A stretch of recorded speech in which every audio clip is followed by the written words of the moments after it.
So there was a couple legendary teams back in NHL 24. One of them was the Everett Elks, but there was one other team. They were also legendary, but not quite as legendary. The Moncton Tigers. Now that was a great franchise right there. And today we're going to be doing an expansion draft of the Moncton Tigers, and we're going to be rebuilding this team for the next 25 years. And you know what? This is one of the best starts we could have imagined. We're sticking with the 3rd overall pick. We didn't drop in the draft. For the first time in history, basically, we didn't drop in the draft. And I'm pretty sure not a single team dropped in the draft. Nope, this was 100% perfect. The team that was projected to get 1st overall got 1st overall. The team projected to get 2nd overall got 2nd overall, so on and so forth. So you know what? I'm perfectly fine with this right here, getting the 3rd overall pick. That's going to be big for us. But you know what? We can't focus on the 3rd overall pick yet, because first we have to go ahead and draft our team. Now, of course, when it comes to drafting our team here, we're looking at the future. And John Gibson, you would actually be a good starting goaltender for us. They're protecting Lucas Dostal over you, which honestly is the right decision for where the Anaheim Ducks are heading. But John Gibson could be a decent trade asset for us. So John Gibson's going to be the first selection for the Moncton Tigers. This is an absolute no-brainer. We're not even considering any other player from the Boston Bruins. Brandon Carlo, welcome to the team. We're building a super team and we're winning a Stanley Cup in year number 1. Now, I'm not going to show every selection. I'm only going to show the notable ones, like this one right here, Henry Okiharu, $3.1 million for the next 2 years as an 81 overall. Is that a good contract? Absolutely not. But you're a stick on the ice legend, so I have to keep you around. Okay, Carolina, protecting Freddie Anderson over Kochetkov is definitely a decision. I don't know why you would do that. So yeah, Kochetkov, welcome to the team. That's a no-brainer. So we haven't got a lot of elite players quite yet, but Mason Marchman is an 86 overall. You would actually be a very good player for us. Under contract for the next 3 at $4.5 million. Even if you're not going to be a future player for this team, you can definitely be a good trade asset. And Tarasenko, it's kind of the same situation with you. If we can get like 2 really good years out of Tarasenko, then trade him away, we're definitely going to get some decent value. Now with Jordan Spence, we might not be looking at a superstar here. However, he is a really young player, 23 years old. He's an 82 overall.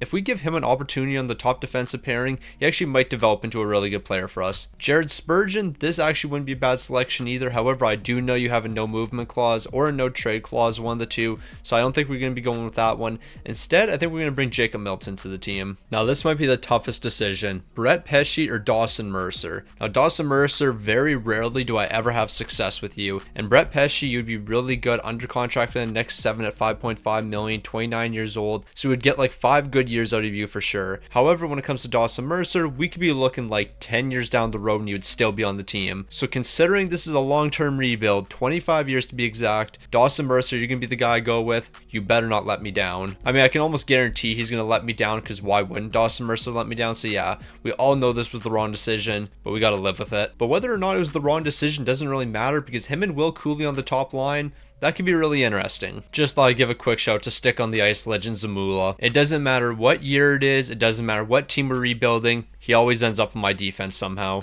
Now, St. Louis, with the way Broberg's been playing this season, I'm not really too sure if that's the right decision, not protecting a guy like him, because I'm certainly going to be stealing Broberg away from you. With the way he's been playing this season, you got to be protecting a guy like him. Now, I will say there is one clear problem that we're having right now. I've selected way too many defensemen. We need forwards on this team, and we just can't seem to find elite forwards. Cal Yarcrow, I guess we're going to have to go with you here. We need somebody to play some centerman minutes for us, because right now we have very few centers on this team. And here's a prime reason why we don't have too many centers. There's just no centers available here. Lawson Krause, I guess we can select you here. Hopefully you're going to be a decent enough trade asset, because more than likely I will move you. Niels Holklander, I know you're not a centerman, but you're a stick on the ice legend, so I can't pass up on you. I will say we're definitely making some trades in offseason number 1 here. Nick Wall, welcome to the team. 83 overall. He can play some good bottom 6 minutes for us. And we're down to our final 2 teams, the Washington Capitals and Winnipeg Jets. From the Washington Capitals, a guy like Pierre-Luc Dubois is high risk, high reward. Like, there is a chance I could eventually develop him into like an 88 overall or something, but that would be a lot of work. Rasmus Sedin, on the other hand, he's already an 84 overall. That's a respectable overall. He's not getting paid too much. But yeah, we're certainly going to be making some trades here,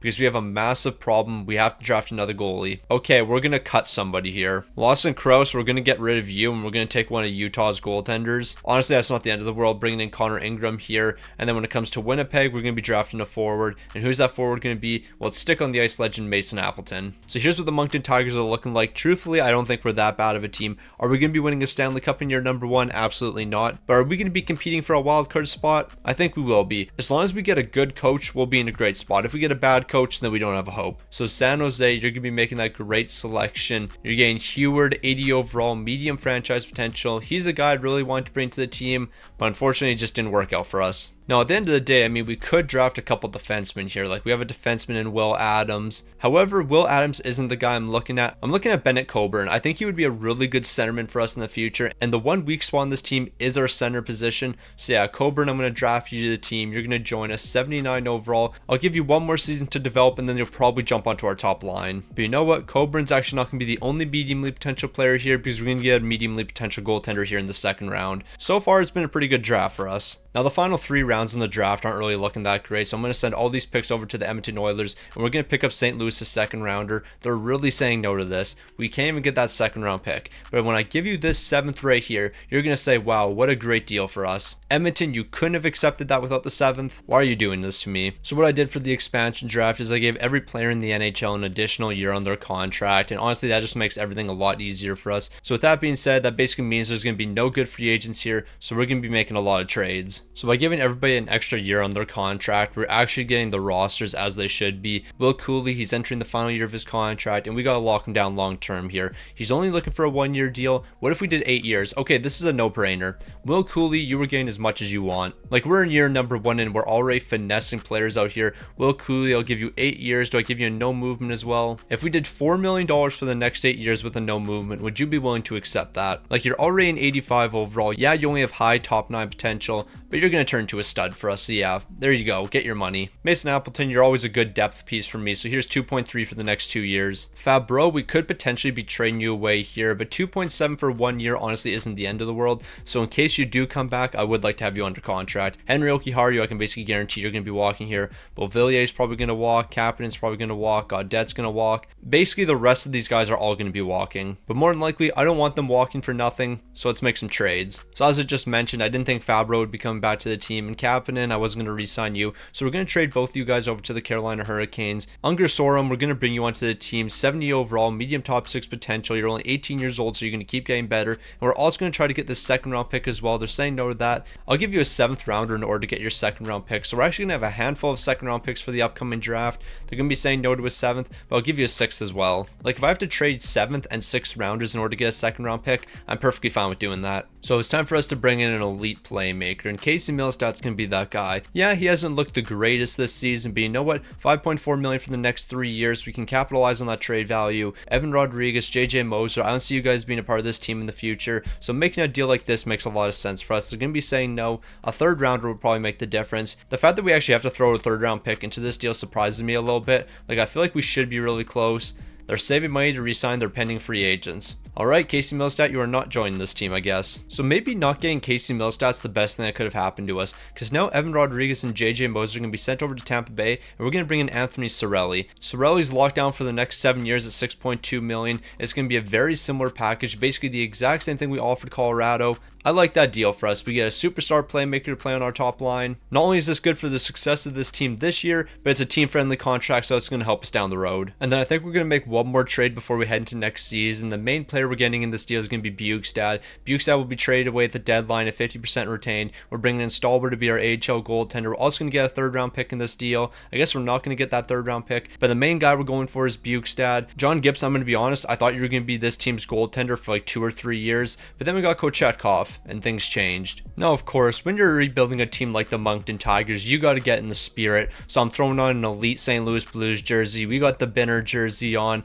The red St. Louis Blues jersey, low-key slept on, but it's a great looking jersey. Cirelli, Tarasenko, Mason Marchment on the top line, Will Cooley, Nick Waugh, Dawson Mercer on the second. This actually isn't that bad of a team. At first, I was thinking there's no chance we're going to be able to compete this season, but now that I'm looking at this team, I think we can compete. I think we're looking like a top 10 team right now. We're definitely not going to be the favorites heading into the postseason, but we should be able to finish top 3 in the Atlantic Division. Then again, the Atlantic Division is pretty solid, so yeah, maybe my hopes are a bit too high right now. So as expected, the Moncton Tigers are currently fighting for 3rd in the Atlantic Division, but we're actually a wildcard team right now. Yeah, the Atlantic's pretty loaded. 10th in the entire league, a 35, 22, and 5 record. The offense hasn't been the greatest this season, that's what's been holding us back, but our defense has been really good. So clearly, we have to improve the offense on this team. Like, Dawson Mercer's leading the way with 54 points, Nick Waugh has 52, Will Cooley has 51, but when it comes to that top line of Mason Marchment, Cirelli, and Vladimir Tarasenko, it hasn't been good enough here, so we're going to make some moves. But I guess the real thing we have to decide,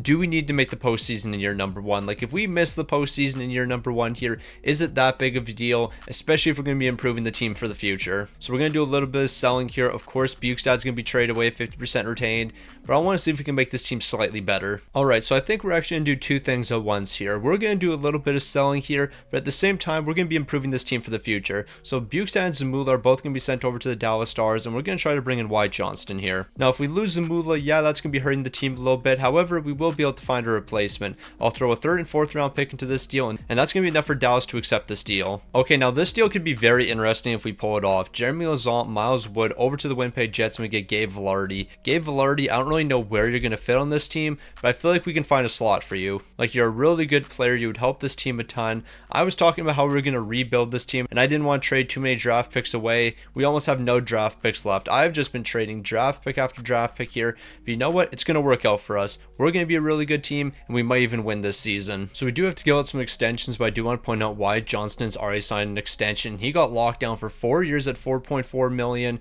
Shout out to Dallas. Signing Wyatt Johnston to that deal right there is going to help us a ton here, and keeping Gabe Vilardi around for $4.9 million, that's also going to help a ton. Okay, now this was actually a very funny season for the Moncton Tigers. We're finishing 9th in the entire league, a 47-29-6 record. Certainly better than I was expecting, having one of the better defenses in the league, but who led our team in scoring? Nick Waugh. Nick Waugh really led this team in scoring. 65 points, 23 goals, 42 helpers. He was plus 33. He really did that. Dawson Mercer, 63 points. Cooley, 63 points. These were two really good pickups that we got. And then when it comes to Wyatt Johnston, what'd you do since joining the team here? I'm not really expecting too much. I cannot look at your stats since coming to Moncton. Apparently you had 51 points in 82 games. You clearly didn't play that many games with us. How many games did you actually play? 20 games played. This is what I was looking for. 12 points in 20 games. Expecting a little bit more from you, but you know what? I guess I'll take it. Vilardi, what'd you do based on Wyatt Johnston's numbers? I'm not expecting you to be superb, but you know what? 15 points in 20 games, that's not too bad. Considering this team is not offensive oriented in the slightest, we're actually looking pretty solid here. Kochetkov, an amazing year from him, but now it's really time to make some noise. The Moncton Tigers made the postseason. We're taking on the Carolina Hurricanes in the first round. Let's complete a massive upset in our first year in the league. So it's time for the Moncton Tigers to make history here, taking down the Carolina Hurricanes. We've lost 3 straight games. Isn't going to be 4 straight. No, it is not.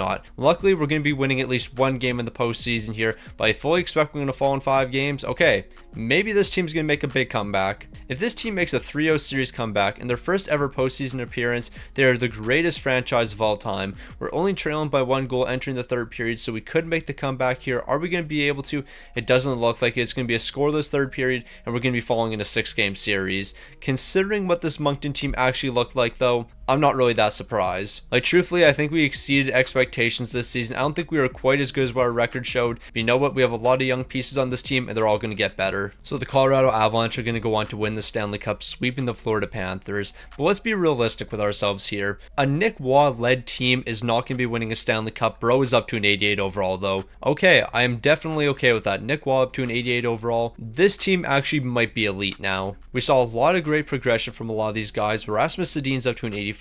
Tarasenko's up to an 85. Okay, we might do something here. Next season's going to be very interesting. Will Cooley, what overall are you? You're an 85 overall. This team has potential, and they have a lot of potential. What is the goaltending looking like? Like, I'm not even looking at stats here. I'm just looking at overalls. Kochetkov, 88 overall. Yeah, this team's winning a Stanley Cup next season. We're ready to take over. All right, so we do have our goaltender in Kochetkov. However, Gabriel Deg, I wouldn't mind drafting you, because we're going to give you a handful of years to develop, and then once you are ready to take over, a you and Kochetkov tandem could be something special. Like, those 2 guys sharing the net together, yeah, we would win every game. How are we going to be able to afford to keep those 2 guys? Well, that's a problem for another day. Now, there's a couple guys leaving the team here, but nobody that's really noteworthy. Beauvillier, Henry Okiharu, Gaudette, Gaucher, Sanford, all these guys are going to be walking. We're going to be losing 1 goaltender. Actually, Stolber, I guess I can bring you back to playing the AHL. Like, you're just an AHL goalie for us. I mean, I'm not really expecting too much from you. You don't have to be a superstar. Coburn's up to an 83 overall, so do I just give him 1 more year to develop? I think I'm going to do that. We're going to allow him to develop for 1 more season, then we'll sign him to the team. Alright, so we have a handful of guys that need extensions. Mason Marchman's one of the important pieces, so is Broberg. Tarasenko, more than likely we're probably just going to trade you away here. I don't see you being a part of this team's future. Same with Cal Yarkro. If we can get some assets for these guys, we'll do that. But let's focus on the important pieces like Mason Marchman. So he's going to be looking for 6.6 for the next 4 years. I'm going to offer him this contract right here, but then I'm going to go check what his trade value is, because if his trade value is ridiculously high, we might trade him and try to get a younger player. Broberg, for the role you play on this team, I guess I can commit this much money to you. It's going to be 5.3 million. Actually, we'll do 5.2 million for the next 3 years. So 5.2 for the next 3 with Broberg's going to be keeping him around. Tarasenko, as I mentioned, we're going to trade you away. Same with Cal Yarkro. Jordan Spence, I'm kind of hoping that you can have a bigger role this season. And at 2.8 million, actually 2.6 million, that's not a bad price whatsoever. You know what, Alex Wennberg, I can keep you around. Why not? 2.8 for 1 season. Okay, so this is something that we have to contemplate right now. Nick Waugh, is your trade value going to drop now that you're not playing on the first line? Because right now, this is what the top 6 is looking like. It's Sorelli, it's Will Cooley, it's Wyatt Johnston, Gabe Vilardi, Mason Marchman, Dawson Mercer. So those are our top 6 guys. By you playing third line minutes, I feel like you're going to drop to like an 85 overall and your trade value is going to go down a little bit. So I think we should capitalize on that trade value right now. So we're going to trade Nick Waugh away here. We're going to try to get a really good young player.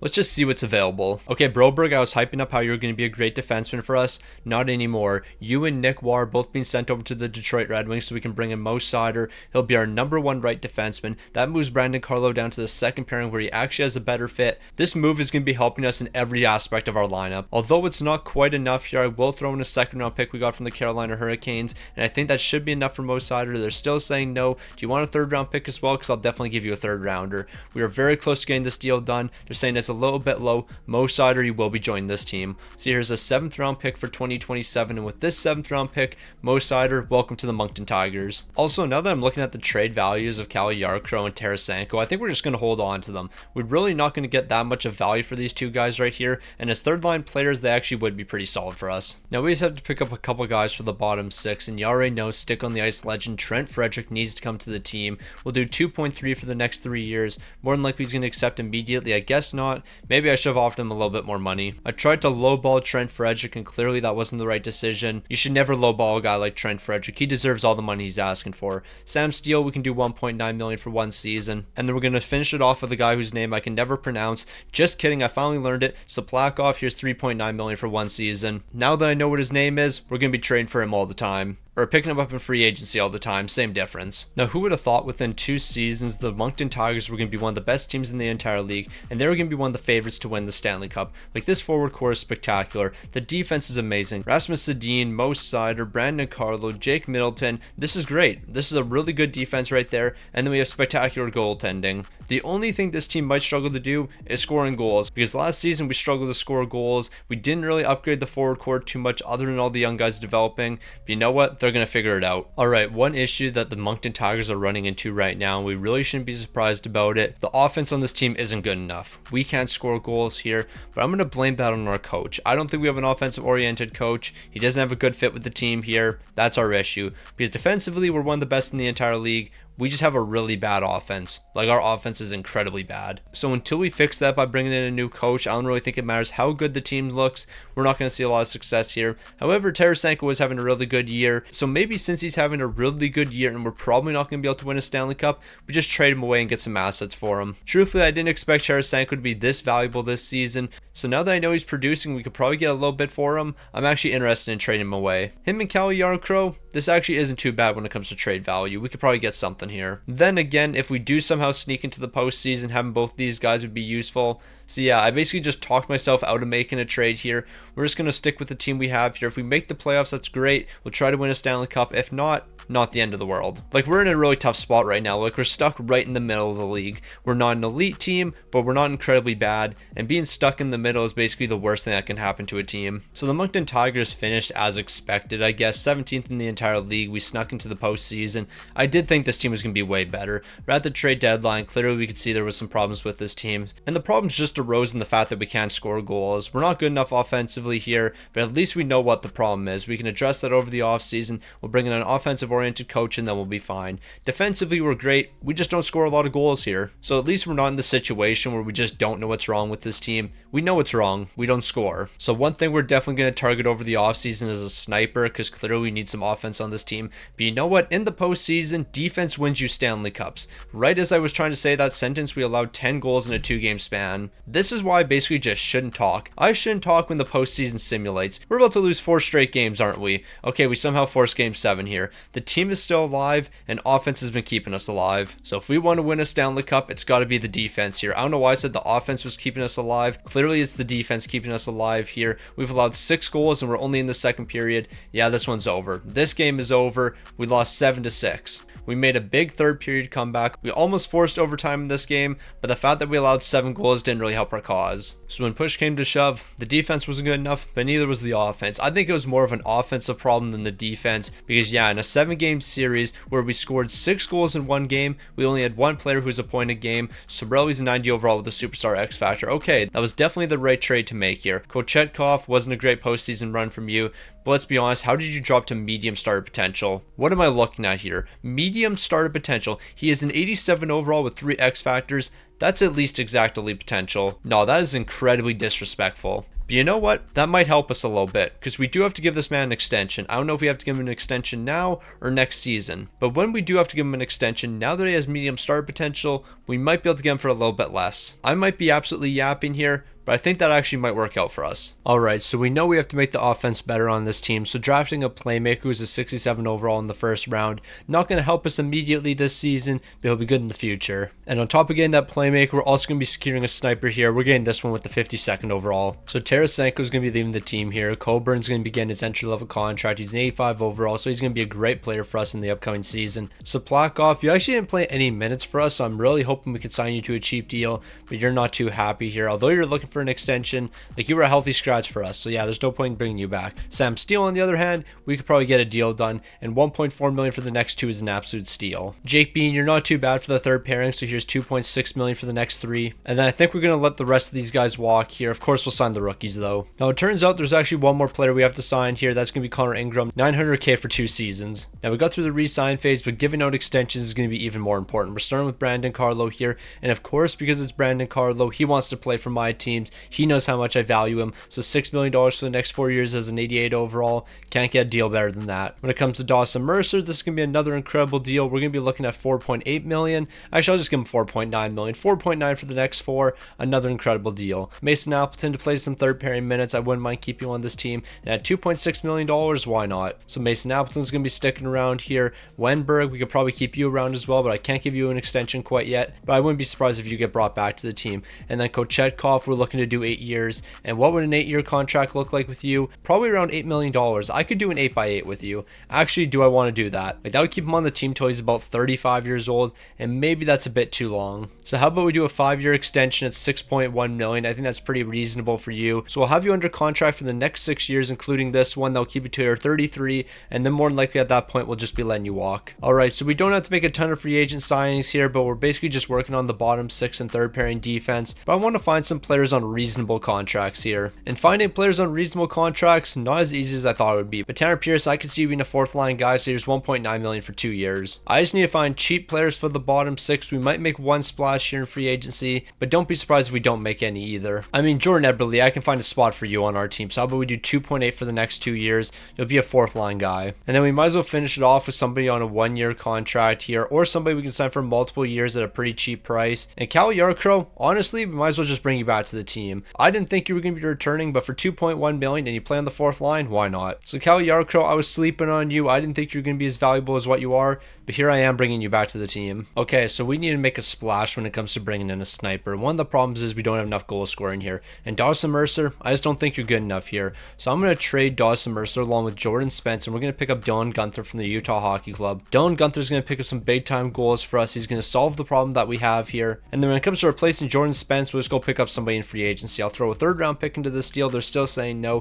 Do you want a 2nd rounder as well? I can give you a 2nd rounder for 2027, but you're going to have to give me Dylan Gunther in this deal, and this deal might be a bit more difficult than I thought it would have to be, so we might be going with multiple 2nd rounders, and still multiple 2nd rounders isn't enough. I'm overpaying by a lot here. Dylan Gunther isn't worth all of this right here, but you know what? We need somebody to score some goals on this team. So remember how we traded those 2nd round picks over to Utah? Well, I didn't realize they also had Tolvanen, and he was the other player I want to acquire. So Mason Marchman's going to be sent over to Utah. We're going to try to get Tolvanen and both of our 2nd round picks back. We're not going to be able to get both seconds, but we are going to get one back. I didn't realize that Utah had both of the snipers I wanted. So you remember how I traded Jeremy Lauzon? Well, it's actually working out for us because now we're going to be bringing him back to the team in free agency, $800K for the next 2 seasons. That's certainly a contract I can live with. So we brought some snipers onto the team in Dylan, Gunther, and Tolvan, and I think that's going to solve a lot of our problems. We have an offensive-oriented coach now. The defense is still looking amazing. It's actually better than last season. Goaltending is looking spectacular as well. The fact that Kochetkov doesn't have exact elite potential, though, does bother me a little bit.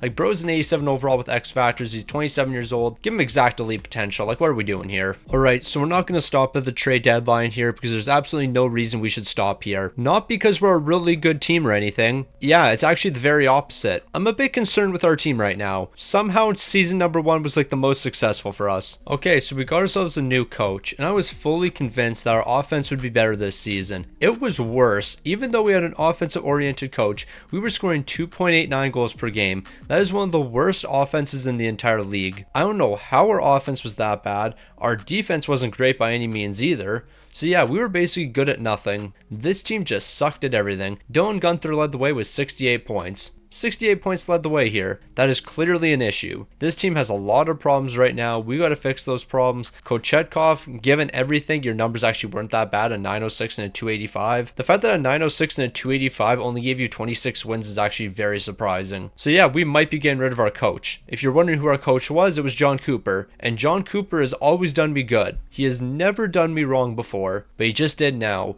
The offense on this team was non-existent. The Vancouver Canucks are Stanley Cup champions, but how did this happen? How have the Moncton Tigers regressed over the last 3 years? Our team is certainly better than they were in year number 1, but we haven't seen that success. Luckily, we didn't trade our pick away, so we do have the 12th overall pick in this draft, and I also guess it wouldn't hurt if we looked at what our rookie did, because we did have that one rookie jumping into the lineup, so let's go look at his stats. I completely neglected all the stats for this team. Like, what did Bro do? He had 37 points. Okay, yeah, that's pretty forgettable. We'll pretend that didn't happen. John Cooper, you're out the door. We're bringing in a new head coach here. We need somebody that's going to spark some offense. All right, so this is the deal I'm looking at. It's going to be the 12th overall pick in Trent Frederick, because he's only going to have 1 more year left under contract once we get through the draft here. And I feel like since he's an 85 overall, he's going to be looking for a hefty contract. So we might as well trade him away while his trade value is pretty high. We're going to be bringing in Ranger, 76 overall sniper. He has elite potential. I could see him and Coburn being a star line for us in the future. So I'm going to offer this package over to Pittsburgh. They're going to be saying no. I wanted to see if we can get a second rounder as well. They're saying no to that. But how about you give me a 3rd round pick or something? I want to walk away with a couple draft picks here.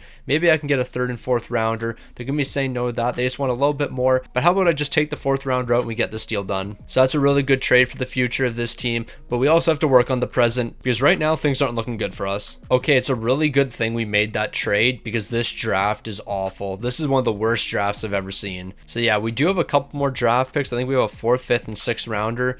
We're just going to move those. So all of these picks sent over to Colorado, and we're getting a future first. So in the re-sign phase, we don't have to worry about too much. Alex Wenberg is up to an 86 overall. So unfortunately, he's going to be leaving the team because I don't want to do a long-term deal. We're going to sign these 2 young rookies right here, and that's just about it. I shouldn't say these 2 young rookies. It's going to be 3 young rookies. I can't forget about Gabriel Degg, 75 overall, 20 years old. Gabriel Degg, welcome back. I guess it's not really welcome back, it's welcome to. That's neither here nor there. Gabriel Degg's joined the team. Now I guess we have to have a real sit down with this team. Are we going to be able to win with the players we have? Like, I think we have a lot of great pieces here. Hollander, I'm going to keep you on this team. We'll do $4 million for 1 season. Actually, we'll do less than that, 3.8 for 1 season. But if we did a multi-year deal, yeah, we'll just do 3.8 for 1 season. So Hollander is going to stick around here. Mason Appleton will probably route your contract. Eberle, Yarncrow, where I know both your contracts. Sam Steele, I guess I can keep you on this team where you're looking for 1.2 million. That's an absolute no-brainer. He's sticking around. Jeremy Lauzon, you're probably going to be looking for $3 million or something. 2.5. I can do 2.4 million for 2 years, so he's going to be sticking around as well. But no, we're in a pretty tough situation right now. Like, this team can't produce offensively. I don't really know what the problem with us is, but we got to figure something out. I don't know if it's coaching. I don't really know what it is. Maybe it is coaching. Maybe we just need a new coach. I basically fired the entire coaching staff. Like, we're getting a fresh start here. Like, John Cooper, you're the highest overall coach here at an A+. But it didn't work last season, so we got to move on. All right, we got ourselves a new coach for the 3rd year in a row. No excuses. These are the best lines you can possibly run when it comes to line fits. Sorelli, you probably should be on the top line, but we're going to have you playing on the second line just because you have a better line fit there. The bottom 6, looking good. Defense, incredible. There is not a better defense in the league than this right here. We are unstoppable when it comes to defense. We have great goaltending. As long as this team can score goals, we'll win games. Okay, I've officially accepted it's not a coaching problem. It's a player problem. Nobody on this team wants to score. 11th in the entire league. A 34, 25, and 4 record. We are allowing 2.87 goals per game. Where does that rank in the entire league? It's the 5th best defense. We currently have the 5th best defense, but we can't score. We can't score goals to save our lives here. If we could score goals, this team would be really good. Like, why Johnson lead the way with 47 points is beyond ridiculous. Hoglander has 42 points here. That's it. We're making some desperation moves right here. We're making some stupid moves. We have to bring in an elite sniper. Right now, who is leading the league in goals? So here's the forwards right now in the NHL with the most goals.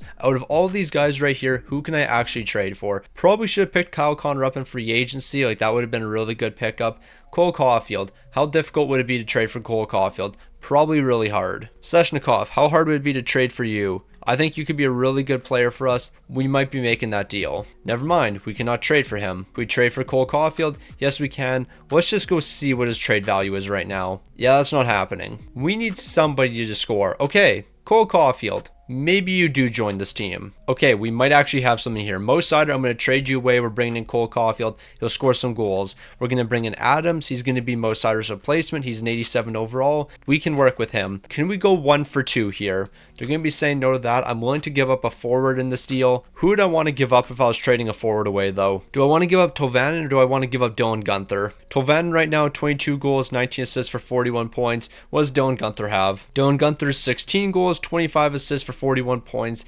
Neither of these guys have actually been the problem. So maybe we don't trade either of them away.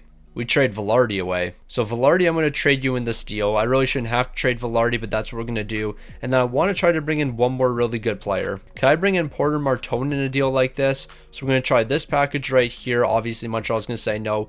I'll give you a first round pick. We have a first round pick from the Colorado Avalanche I'd be willing to throw into this deal. So I'll offer this over to Montreal. That is huge. So we got one of the biggest deals in history completed here. Cole Caulfield's going to score some goals for us. Him and Sorelli on the first line, and we'll probably throw Dylan Guenther up there too. That line's going to be strictly offense. Porter Martone, what have you been doing this season? You're an 85 overall. You can play in the bottom 6 and pick up some goals for me. I feel like this team just has to step up now. We made a big time move there. Scoring has definitely been solved on this team. Somebody's got to do something for me though. Now before we do anything else, Adams, I want to make sure that you're returning to the team. So we're going to be re-signing you long term. We'll do 7.7 million or something. 7.6 million. Actually, I'll make that 7.7. 7.7 for the next 6 years. Considering you're already an 87 overall at 22 years old, that contract's going to be a bargain for us in just 2 or 3 years. All right, so with the addition of all those players, luckily the Moncton Tigers are going to make it into the playoffs. 12th in the entire league, a 43-31-8 record, but it still doesn't seem right. The offense isn't good enough here. The defense is fantastic. We're a top 5 defense,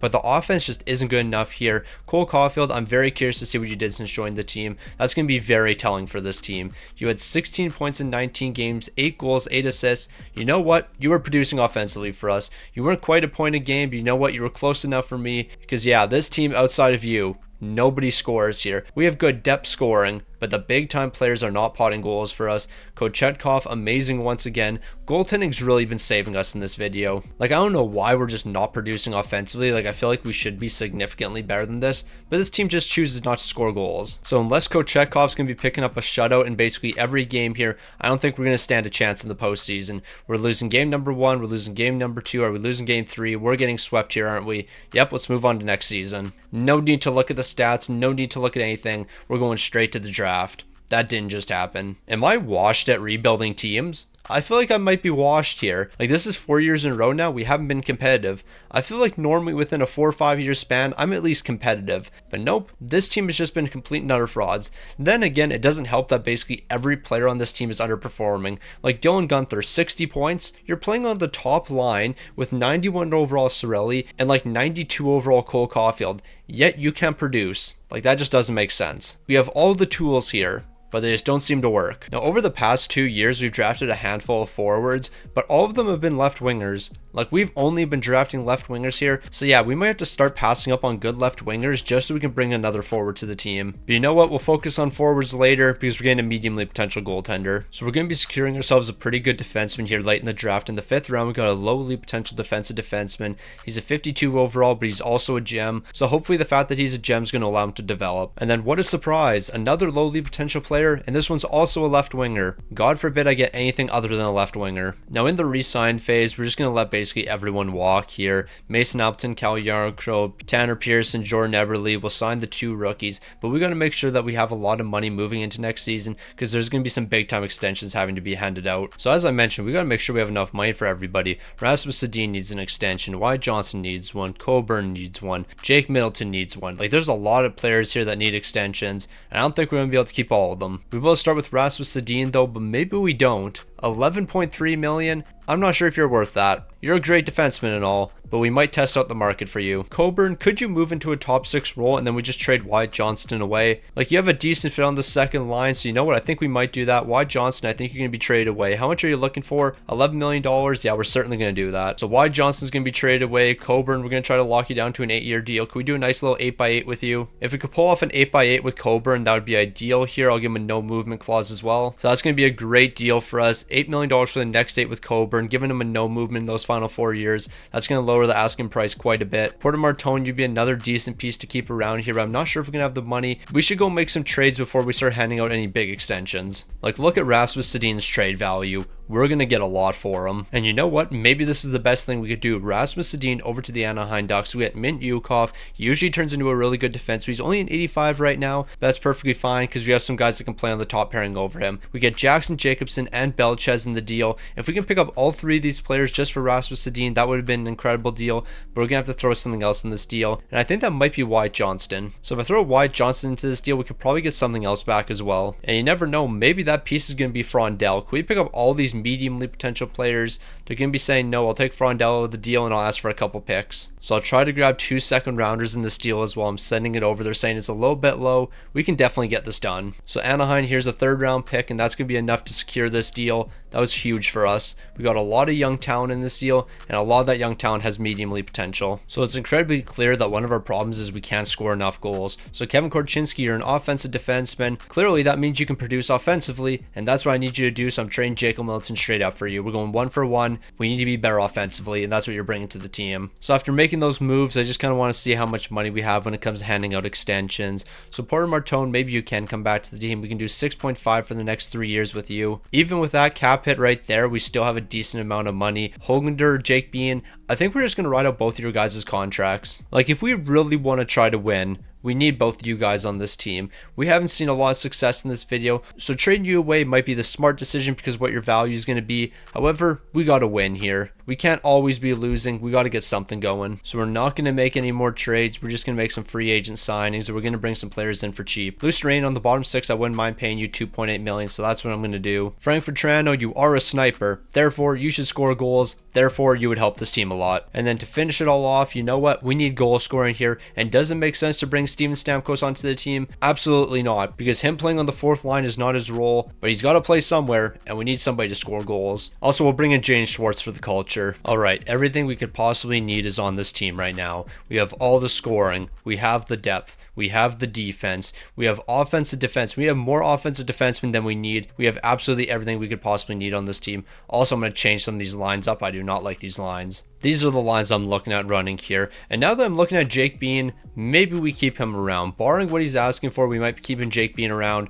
Let's go check. No, like seriously, Jake Bean's up to an 87 overall. It actually probably wouldn't be a bad idea if we re-signed him. He's probably going to be looking for like $9 million though. 8.4. 8.4 for Jake Bean. It's a little much. I think it's just a little bit too much here, so I think we're actually going to let him walk. But we're going all out this season. This is the season that Moncton finally does something. Also, I'm fully committed to the team. I'm fully invested right to the end of the season. No trades. The team we have right now is the team winning a Stanley Cup. Okay, before we even look at the standings and look at stats or anything, I just need to point out, Steven Stamkos right now is an 83 overall and he's playing on the 3rd line. You might be wondering, stick on the ice, why would you have to point out something like this? That kind of seems pointless. Yeah, that's what you would think. So the Moncton Tigers finally figured it out. First in the entire league, a 52-25-5 record. And who led the way? Steven Stamkos. Yeah, and then who was second in scoring? Cole Caulfield with 69 points. How in the world does this happen? Steven Stamkos, 44 goals, 40 assists for 84 points. Cole Caulfield, 69 points.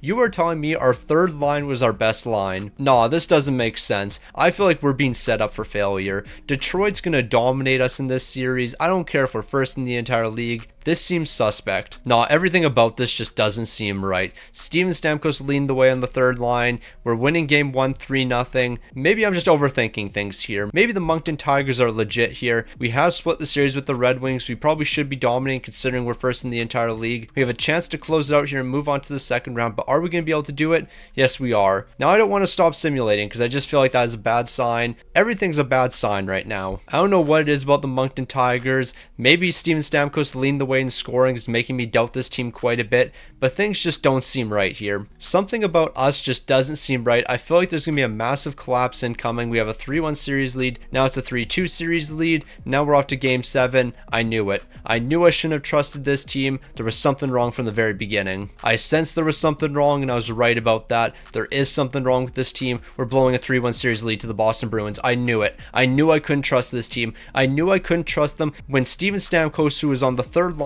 led our team in scoring. The second I saw that, I knew there was something fishy, and clearly there was. We're blowing a 3-1 series lead to the Boston Bruins. I knew it. I had my suspicions about the Moncton Tigers, and clearly it was right to have suspicions. We're blowing a 3-1 series lead to the Boston Bruins. We might have been first in the entire league, but there are problems with this team. And honestly, I can't figure it out. I truly can't figure out why the top players just don't perform here. Will Cooley, 10 points. Cole Caulfield, 10 points. Cirelli, 10 points. And then Steven Stamkos, 6 points in 13 games. So after being a point a game in the regular season, you were less than half a point a game in the playoffs. That's where everything went wrong. Kochetkov, you did your thing here. I can't really complain. The offense disappeared once again. Why am I not surprised? Nah, but in all seriousness, how do we get our offense to actually start performing? Because it should be way better than this. So we have to bounce back from that disappointing playoff loss, and this is a great way to do so. With the 29th overall pick, Wen Gronowski, he's going to be joining the team. Low elite potential, starting off as a 64 overall. If you get a low elite potential player and they're starting off as a 64 overall, that's always a great sign. And just in case the low elite potential player doesn't develop, we still got ourselves a medium top 4 potential defenseman. Now I think this draft is just going to be win after win after win. Now we're getting a medium elite potential goaltender.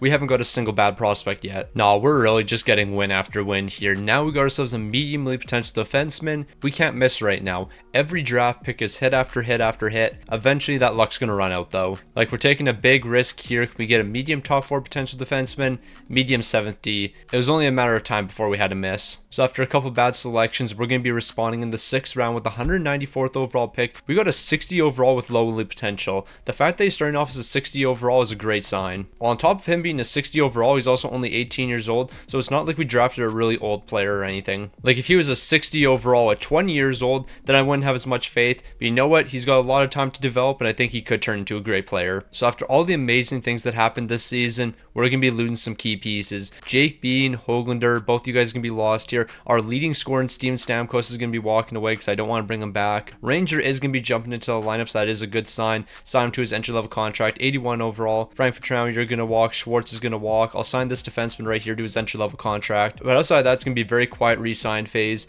Jake Bean, what are you actually looking for? Like, can we do something reasonable? I can't commit that to you. I just can't commit that much money. Höglander, maybe I can do a long-term deal with you. You want 6.9, but you want that no movement, and I can't do a no movement. Like, before we even sign Höglander here, who's actually going to need deals in the upcoming years? Like, Cole Caulfield's going to need a deal. Cirelli's going to need a deal. Brandon Carlo's going to need a deal, so we're going to have to re-sign those guys. Mantyukov's going to need a deal, so we're going to have to re-sign him. Tovanen's going to need a deal. More than likely, we'll just trade him away. Lusterrain's going to be walking. So can I commit that much to Höglander right now? I mean, as a bottom 6 piece, he wouldn't be bad. He would have some decent trade value. I'll offer him 6.5 million for the next 5. If we do 6.5 for the next 5 without a no movement, your contract interest is still very high. What if we did 6 million? He's not as interested in 6 million, but 6.2 for the next 5 years. I'm going to offer this over to him. Ideally, Höglander is going to be accepting that, and then maybe within 1 or 2 seasons we trade him away. Höglander, welcome back to the team. Now, luckily, when it comes to extensions, nobody's really looking for big money here. Gabriel Degg, I think it's time for you to get your big contract. So if we were to do an 8-year deal, you'd be looking for 1.9 million. Yep, Gabriel Deg is definitely sticking around here. I'll do 2.5 or something. We'll do 2.6 million. Actually, I'll do 2.7. I'm feeling generous. 2.6 for the next 8 with him. Yeah, that's a no-brainer. So we're going to have 2 incredible goaltenders for basically the next 5-6 years. So Jeremy Lauzon, more than likely riding out your contract. Sam Steele will probably do the same thing with you. We'll re-sign these young guys, and that's basically the entire re-sign phase. So yeah, bringing Holglander back was definitely the right decision. Now, we really don't have to do too much here. I mean, Adam Pelech, I can give you 2.2 for 1 season. You can be a third pairing defenseman for me. But outside of that, I'm not looking to do too much here. I feel like we have a good team here. I feel like eventually we're going to break through and we're finally going to start scoring goals. But yeah, I think we're just going to stick with what we have. I mean, Nick Paul wouldn't be bad on a 1-year deal. 86 overall Nick Paul, we could bring him in. You know what? We're doing that. Nick Paul, I'm giving you a 1-year deal. Welcome to the Moncton Tigers. Let's go get this team a Stanley Cup. Okay, I'm sorry, but there's no way this team right here doesn't produce offensively. We have elite players from top to bottom. We have great line chemistry here. The defense, that's amazing as well. Mint Yukov, Adams, Carlo Korchinski, Adam Pelech, Jeremy Lauzon, that's amazing. Goaltending, incredible. What could possibly hold this team back? Like, realistically, I can't see anything stopping this team right here. Except ourselves, obviously. I mean, we're complete and utter frauds. We'll somehow lose after finishing first in the entire league. Now I'm fully convinced this team will never do anything notable. We're 10th in the entire league, a 35-20-8 record. Our offense is better this season. The defense is still really good, but I mean, we can celebrate this one thing. Cole Caulfield is at least above a point a game. We have one player above a point a game. Cole Caulfield, 41 goals, 30 helpers, 71 points. But this team is mid. Like, we were just mid. We can never figure it out. We can never be that elite team, and I'm not really sure why. We have all the pieces here. We have everything we could possibly need from top to bottom, but yet we can just never figure it out. With that being said, we're not making any trades here. I like the team we have. We have a lot of young players that are going to keep on getting better. I don't want to trade any more young assets away. We're just going to stick with what we have here. This team will figure it out eventually. We have the potential. All right, Moncton, I'm taking back every bad thing I said about you. After the trade deadline, you were one of the best teams in the entire league. We finished 5th with a 50-24-8 record.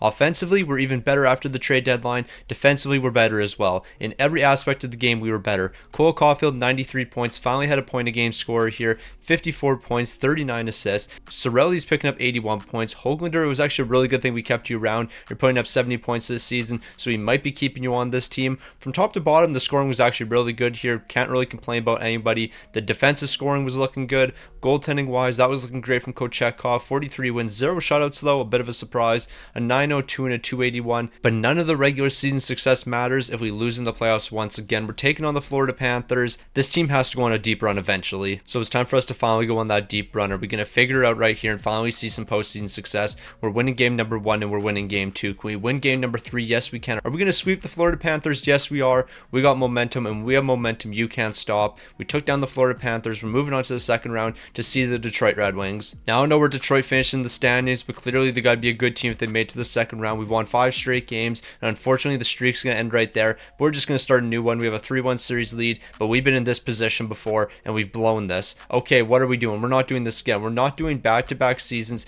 blowing a 3-1 series lead in the second round. Thankfully, we're going to close out in game number 6, and we're off to the conference finals. The New Jersey Devils are the next team that we have to beat, and I know for a fact we can beat the New Jersey Devils. The Moncton Tigers have depth from top to bottom. Everybody on this team can score, and they better start scoring in game number 5. No, like, real talk, every time I get a little bit of faith in this team, everything completely collapses. The Devils are picking up the first goal, but we're just going to casually score 4 goals in the second period. Yeah, that helps. A 7-goal performance, that's what I need in every game. We got the offense rolling here. We have to win 2 more games, and after scoring 7 goals in a 2-period span, I think the offense is going to continue to score goals here. So we're moving into game number 6. They might be picking up the first goal, but you know what? We'll respond with 4 in the second period, or we'll allow 2. All right, we have to score 4 in the third period, but we can definitely do that. However, we're only going to be picking up half as many goals as 4. We're picking up 2 here, and 2 isn't enough because we were trailing by 3 goals. So once again, we're going to be falling. We're going to be disappointed in the postseason yet again. I really don't know what it's going to take for this team to finally get over the hump. So we were 2 games away from making it to the Stanley Cup final. The Devils are going to sweep the Minnesota Wild. That should have been Moncton. The Moncton Tigers should have been in that position. But when push came to shove, the offense just wasn't there. The offense wasn't good enough. Holglander, I am so happy I kept you on this team. And we signed you to a really good contract too. $6.2 million. That aged so well, so fast. So yeah, Holglander's sticking around. Cole Caulfield's still here. Adams is still here. Nick Paul, you're going to be leaving. Will Adams has a superstar X factor. Nick Paul, you lost all of your X factors, but that's perfectly fine. We have a lot of big time performers on this team that might be stepping up next season. Maybe next season's finally the year we do it. Kochetkov, you were even better in the postseason. It's always the offense that lets us down. No matter how good Kochetkov is, it doesn't matter because the offense will always let him down. Bro can post a 950 and a 150. And we would still lose. Now, drafting might be the wave in this video because we've been doing some elite drafting. We got MacArthur now, 73 overall, medium top 4 potential. He'll be jumping into the lineup in just a few seasons. So we're going to continue to get great prospects here. A lowly potential two-way forward. He's a 57 overall. Hopefully he's 18 years old. He's 19 years old. That's going to be hurting his development a little bit. He doesn't have as much time. But you know what? He's still 57 overall. I would have preferred if he was a gem or something. But you know what? We can't get everything we want. So we're just going to give entry-level contracts to a couple rookies here, but we're not going to be re-signing anybody. I'm a little bit concerned heading into next season. Like, we have $10 million in cap space right now, but 3 big time players are going to need money from us. Like, Cole Caulfield needs a deal, Brandon Carlo needs a deal, Cirelli needs a deal. How are we going to be able to afford all these guys? I'm not too sure. Then again, Cirelli probably has a decent amount of trade value. Brandon Carlo also probably has a decent amount of trade value. He is a superstar X factor. Okay, we could get quite a bit for these two guys. Alright, so we got to figure out who's coming back to this team because we have a lot of players that we have to pay. Cole Caulfield, I know you don't want an extension, but what are you going to be looking for? Yikes. Okay, Cole Caulfield, I know you just led our team in scoring, but $17 million? That seems a bit OD. Brandon Carlo, where are you looking for? $10 million. You're 33 years old. That contract's not going to kick until you're 34. I don't know how I feel about that. Cirelli, where are you looking for? $10.8 million. Barring what your trade values are, we could make a move here because we do have a handful of really young pieces that could develop, like Jackson Jacobson. He could turn to a stud player for us. If we did an 8-year deal, it's $2.5 million. I'll give you like $3 million and maybe a no movement. Like, if we did $3 million and a no movement here, what would your contract interest be? It'd almost be maxed out. So we'll do 3.2 for the next 8 years, and you're going to turn to a star player for us. Belichez, I want to do a similar deal with you. Could we do 8 years with you? What would you be looking for? 6.6 million. That's a bit too much for me, but let's see what we can do. Like, if we did exactly what you were looking for here and gave you no movement, what would your contract interest be? Not quite high enough. I'll take 1 year off. I'll take 2 years off. If we took 2 years off, we would lock you down for $6 million. We're going to hold off a little bit. Tolvan, I think we're going to trade you away. I think we're going to make some big trades here. Let's go check people's trade values and then figure out what we're going to do. Because Cole Caulfield's is probably through the roof. Yes, it is. Cirelli's, it's not as high as I would like it to be. Brandon Carlo, not as high as I would like it to be. But we could get some really good assets here. Alright, so we're going to pull off a massive deal right here. Cole Caulfield's going to be sent over to Utah. We're losing basically our best player in this deal. However, we're getting 3 really good players that are going to replace him, as well as 2 second-round picks. I think this deal is better for the future of this team. Ginla's actually a really solid player right now. He's an 88 overall, so it's not like we're walking away with absolutely nothing. They want a 7th round pick in this deal, so here you go, get a 7th rounder, but you got to give us 2 seconds. They're still rejecting that. Multiple 7th rounders then. Like, if you really need multiple 7th rounds to accept for the seconds, I'm perfectly fine with that. But those are 3 elite players. Like, look at Ginla right now, 23 years old. He's already an 88 overall. We're going to give him a role in the number 1 line, and he'll definitely produce for us. So Brandon Carlo, you're a Moncton Tigers legend and a stick on the ice legend, but it's time for us to say goodbye. I'm going to send you over to Minnesota. David Jiricek, you're going to join the team, 6.7 for the next 4, as well as a 2nd and 3rd round pick. That's great for us. We're saving a lot of money in a deal like this, but our defense is also still going to be looking amazing. So this is a bit of a riskier deal. We're going to trade Cirelli for Leo Carlsson, and then we're going to really hope Leo Carlsson will be willing to sign a reasonable deal with us. If not, we're probably just going to be flipping him somewhere else. We're going to be going 1 for 1 here. Now, Leo Carlsson, please re-sign with the team. So the Leo Carlsson deal is looking expensive, $12.3 million, but we do have to remember he is only 25 years old right now. So if we can knock this down to $11 million with a no movement, it might not be the worst thing in the world. We actually might be able to go around $10.5 million for the next 6 with a no movement, and that actually could be the move here. So 10.5 for the next 6, he has a no movement in the final 5 years. I like that deal. Leo Carlsson, welcome to the Moncton Tigers. But even with that deal, we got to make sure that we're keeping everybody else around. So Mint Yukov, we're going to keep you around as well, and it's going to be 6.3 for the next 4. The main reason I'm not giving you no movement is I feel like once that contract's up, you're going to look for $17 million, and I want to be able to trade you away. Leo Carlsson, when your contract's up, you're going to be 32 years old, so if we have to let you walk, I'll just do that. Tolvan, I think we're going to write your contract. Lustrain, we're probably going to do the exact same thing. Belichez, I want to lock you down long term, but are you going to be worth the contract? So I think we're going to hold off with Belchez for now. Ideally, I think we do like a 5-year deal with him and then do it at like $5 million. A nice little 5x5, keep it simple. But I don't think we can realistically do a 5x5 right now. So yeah, we're just going to hold off on Belchez, but eventually I do plan on bringing him back to the team. All right, now this is an amazing deal. Kovacevic, $1.2 million for the next 2 years. As a third pairing defenseman, that's exactly what I want to be paying you. With our next deal, we're going to be bringing Samuel Bolduc to the team, 1.5 for 2 years. Those are two incredible signings, and they're going to be the only signings. All right, so I actually lied. There is one more move we have to make here, and it's trading Tolvanen away, because we've actually reached the point where Tolvanen's a healthy scratch for us. That's how good the team is. Now, the only problem is trading Tolvanen. Where can we actually send him? The Calgary Flames. Okay, this might actually be a bit simpler than I thought it would be. So we're going to send him over to Calgary. We're not going to be able to get a first round pick, or at least I don't think we can get a first round pick. Yeah, we're not going to be able to do that. Or maybe we do try to get that first rounder. So like, you give me somebody that you don't value whatsoever. Just give me an AHL player. I'll take Henry Muse. Now I'll give you Tolvanen, but I'll also give you our first round pick for this season. So basically we're just going to swap first round picks. Because Calgary's first rounder is significantly more valuable because they are not a good team. Moncton's going to be a good team. They're going to say no to that. I'll give you Utah's second round pick. Now I think this package right here should be enough to get Calgary's first. They're still saying no. Do I want to do multiple first round picks? I'm not against doing multiple first round picks in this deal, because if we can get this done, we're getting Calgary's first round pick, and that's going to be incredibly valuable. So we got to throw a 6th round pick into this deal, and then we'll be able to get it done. So Calgary's first rounder is going to be acquired. Now, as long as this team is as bad as I think they're going to be, we're going to be getting like a top 10 pick. Now, this is what the team's looking like right now. There really wasn't a space for Tolvanen. I want these young guys getting some decent reps here, and with Tolvanen on the team, that just wouldn't be possible. We're looking great from top to bottom. The defense is looking spectacular here. Mintyukov, Kevin Korchinski, Jirchek, all those have been amazing pickups. Then when it comes to goaltending, 86 overall, Kochetkov probably has about 2 years left in him. Then Gabriel Degg's going to be taking over. He's already an 84 overall. The sky's the limit for a team like this. Well. Look who's on the trade block because he's impossible to sign. Cole Caulfield. I knew making that trade was the smart thing to do. And by making that trade, we're actually better than we were last season at this point in the year. We're third in the entire league, a 39-16-9 record. The offense, it's just mid. Like, we're just going to have a mid offense for the entirety of this video. But the defense is really good. But I will be honest, I have no clue how our offense is mid, and I have no clue how Höglander is leading the way for us.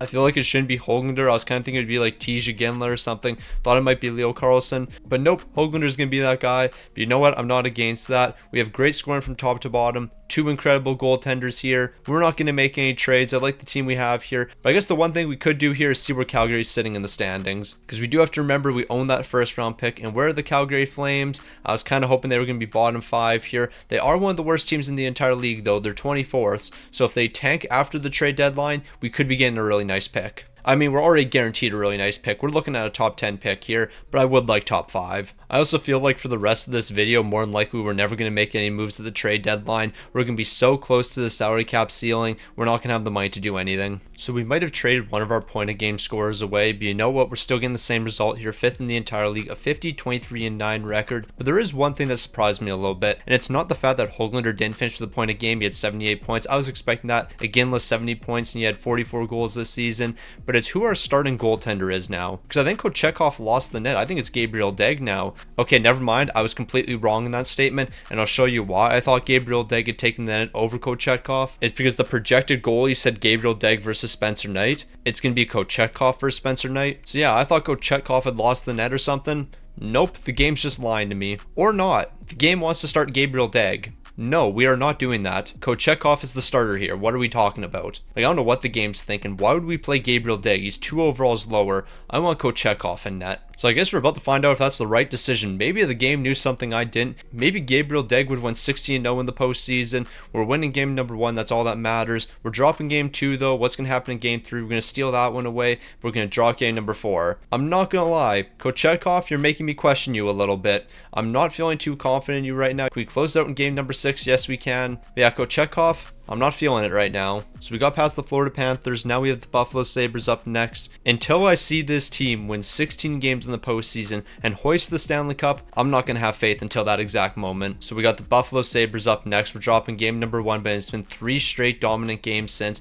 and we're looking to take them out. 4 straight wins would be great for us moving into the conference finals, so let's do that. The offense has been unstoppable, and that's been the difference maker. The offense has been elite, and it needs to continue to stay elite. We get a rematch in the conference finals. We get to take on the New Jersey Devils. I need that offense to keep looking good, and it looks like it will be. But can we take a 3-1 series lead here? No, we can't. We're dropping 2 straight games. We split the series with the Devils. We got to win game number 5. That's the most important one, and a 9-goal performance is going to be more than enough, but not really by that many goals. Okay, we have been terrible in our last 2 games. We've allowed 13 goals. Like, yeah, we won this game 9-6, but we allowed 6 goals, and then we allowed 7 here. The goaltending's collapsing. Do I play Gabriel Deg for this final game? I think we got to stick with Kochetkov. He's been the guy up until this point, so we're going to rely on Kochetkov. It's going to be a scoreless first period. In the second, we're finally going to be picking up a goal, and it's going to be a Ginla. Can we close it out in the third period? Are we going to collapse? We're collapsing. Kochetkov's allowing a goal with a minute left in the game. Overtime's going to settle this one, and Tanner Janot's ending it. We really lost because of that. We lost because we allowed a goal in the final minute.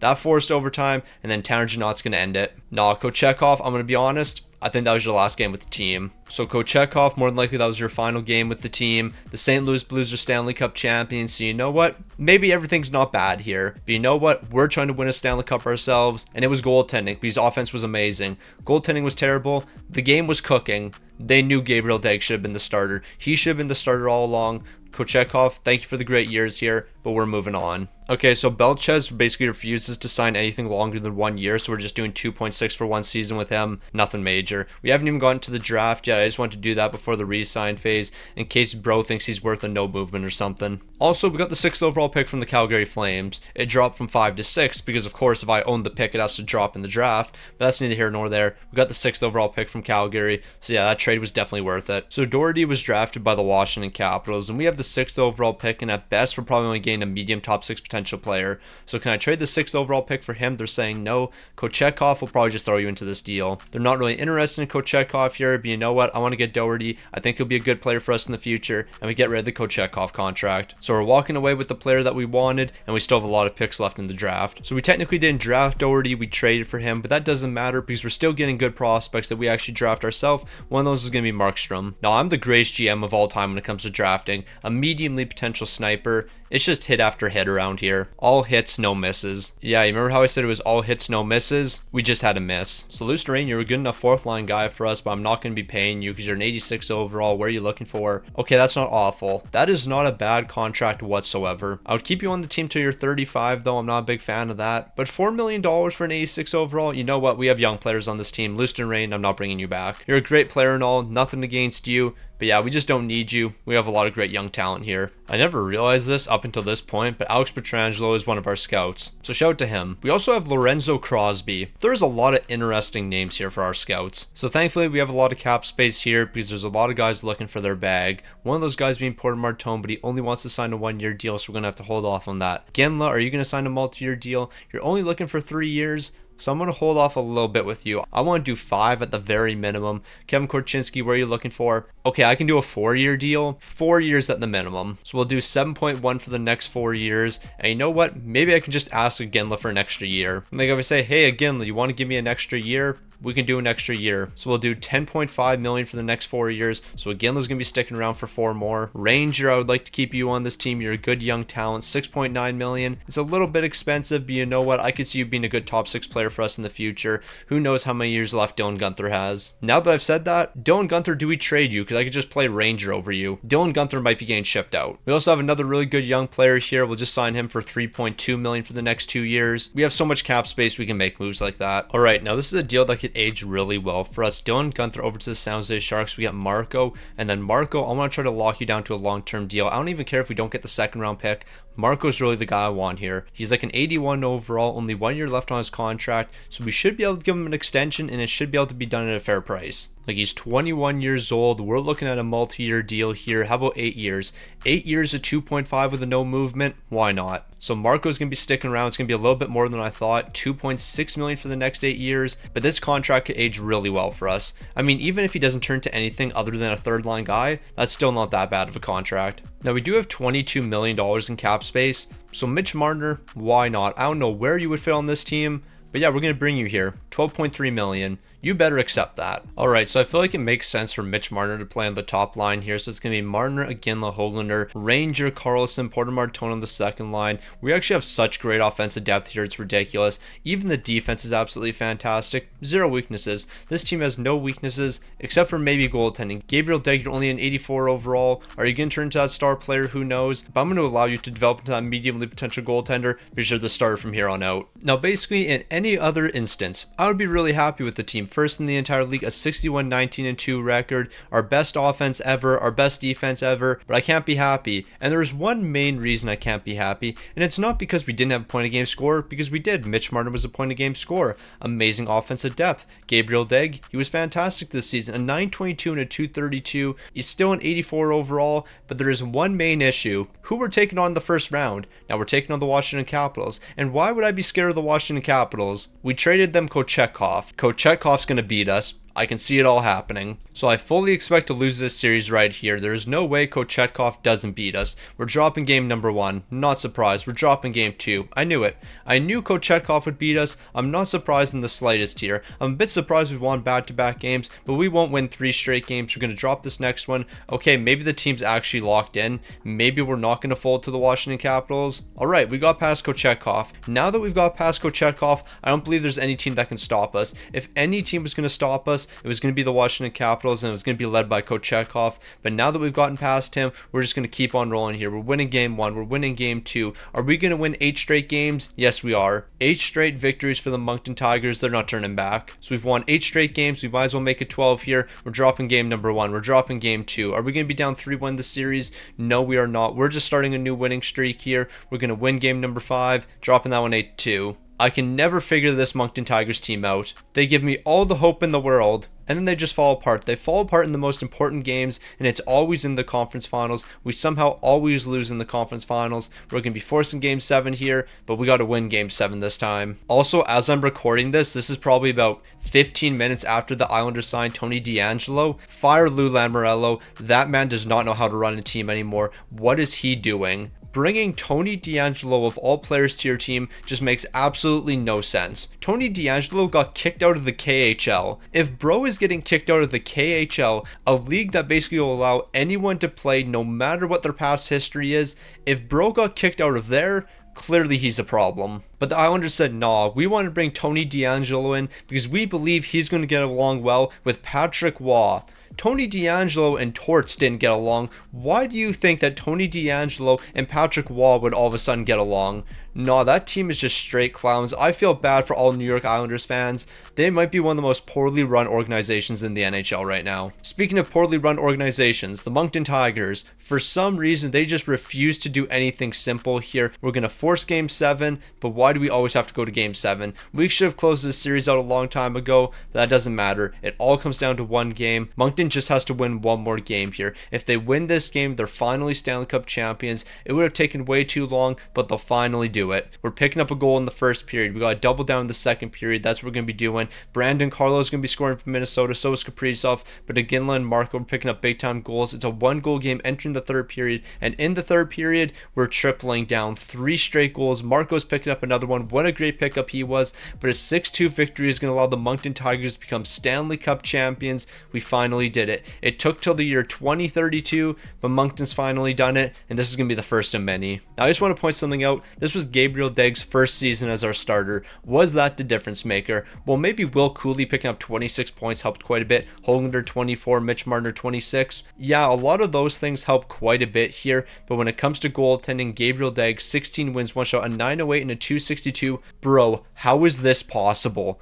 I have never seen somebody put up a goals against of 26.67. You played for 6 minutes, and in those 6 minutes you played, you allowed 3 goals. This is one of the wildest stat lines I've ever seen in my life. But Gabriel Deg, you're a Stanley Cup champion. You led the way for us, but a 26.67 goals against ain't no way. I know you only played 6 minutes, and that's why the numbers are inflated. But bro, that's wild. I've had 50 overall goaltenders play for me, and they haven't done that. Nah, that's crazy. Alright, so before we even get to the draft here, we might as well just check in on a couple of extensions. Porter Martone, what are you going to be looking for? You're asking for around 10.9 million. I'm not really sure if I want to give you that much money. You're a good player and all, but 10.9 just seems a bit expensive. Like, you had 67 points last season. Is that really worth 10.9 million? I'm not too sure. You are one of our better players. Belchez, what are you going to be looking for? 3.1. See, this is a bit more reasonable. So we'll do 3 million for the next 2 years with Belchez. He'll be sticking around. But Porter Martone, don't be too surprised if you get traded. Samuel Bolduc, you're wildin'. 4.1 million. That might be crazier than what Porter Martone's asking for. But yeah, let's head to the draft. So with the 35th overall, we got ourselves a medium top 6 potential player.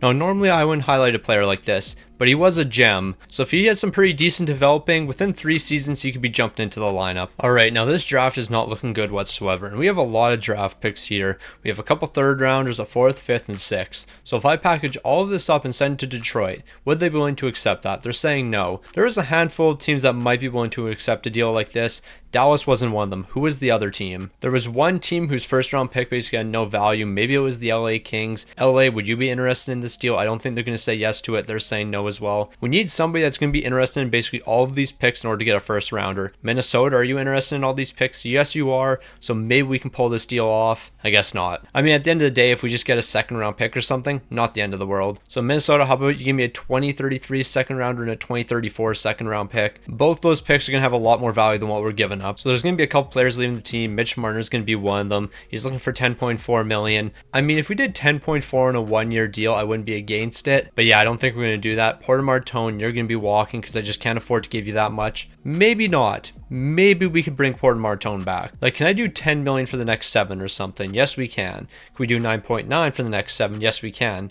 I'm going to offer you 9.8. I think you will accept 9.8 million. And considering we're going to have you for the next 7 seasons, that's not nearly as bad. Porter Martone's sticking around. The main reason I was concerned with him is I didn't want to give him $10 million per year for 2 seasons, and then he just disappears on us. But no, that deal right there, not too bad. Also, MacArthur's going to be getting his entry-level contract, so that's pretty solid right there. We have a couple decent prospects down here. Zachary Bolduc, Kovacevic, you're going to leave the team. Muse, you're going to be leaving as well. But no, this team's actually in a pretty solid spot. Alright, so when it comes to extensions, we actually don't really have to do too much here. Will Cooley, you're looking for an extension. You want $9 million. More than likely, I won't bring you back. We'll just write your contract. Doherty, we're not going to sign you yet. You're probably going to jump to the lineup next season. Okay, we might be cooking here. Hutchinson, 1.8 million for the next 8 years. You get a full no movement in the final 5 years. That's going to keep you on the team till you're around 30 years old.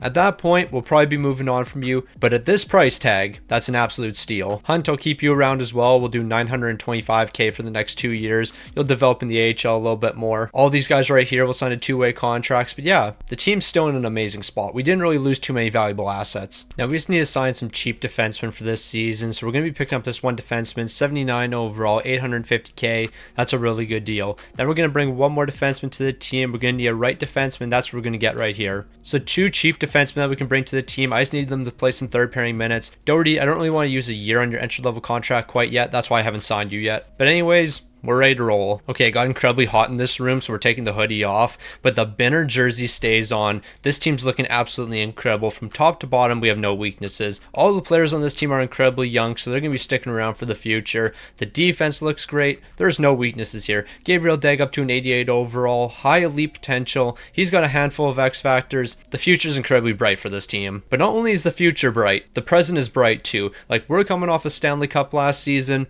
Let's go back to back. Why wouldn't we go back to back? We've entered a universe where Sorokin is being put on waivers. We're not going to claim him, but I just thought I'd point that out, how the mighty have fallen. We also have a 36-20-7 record. I feel like we should be better than this. Alright, I don't really know what it is with Moncton, but this team really can't just get it together. Like, we should be consistently a 55-60 win team, but nope, we decide to not do that. I don't know what it is about this team, because clearly we have the talent. I'm fully convinced it's the coach. We just need a better coach here. Something's not working out for us. I don't know what it is, but something's not working here. We have so much amazing talent, yet it just doesn't work. Gabriel Deg, 37 wins, 5 shots, a 906 and a 280. I question the Moncton Tigers, I really do. Now, if we win back-to-back Stanley Cups, all that doubt goes out the window. We'll believe in Moncton. Also, I know we're coming off a Stanley Cup. You know what? No face cam. We're just commentating over everything.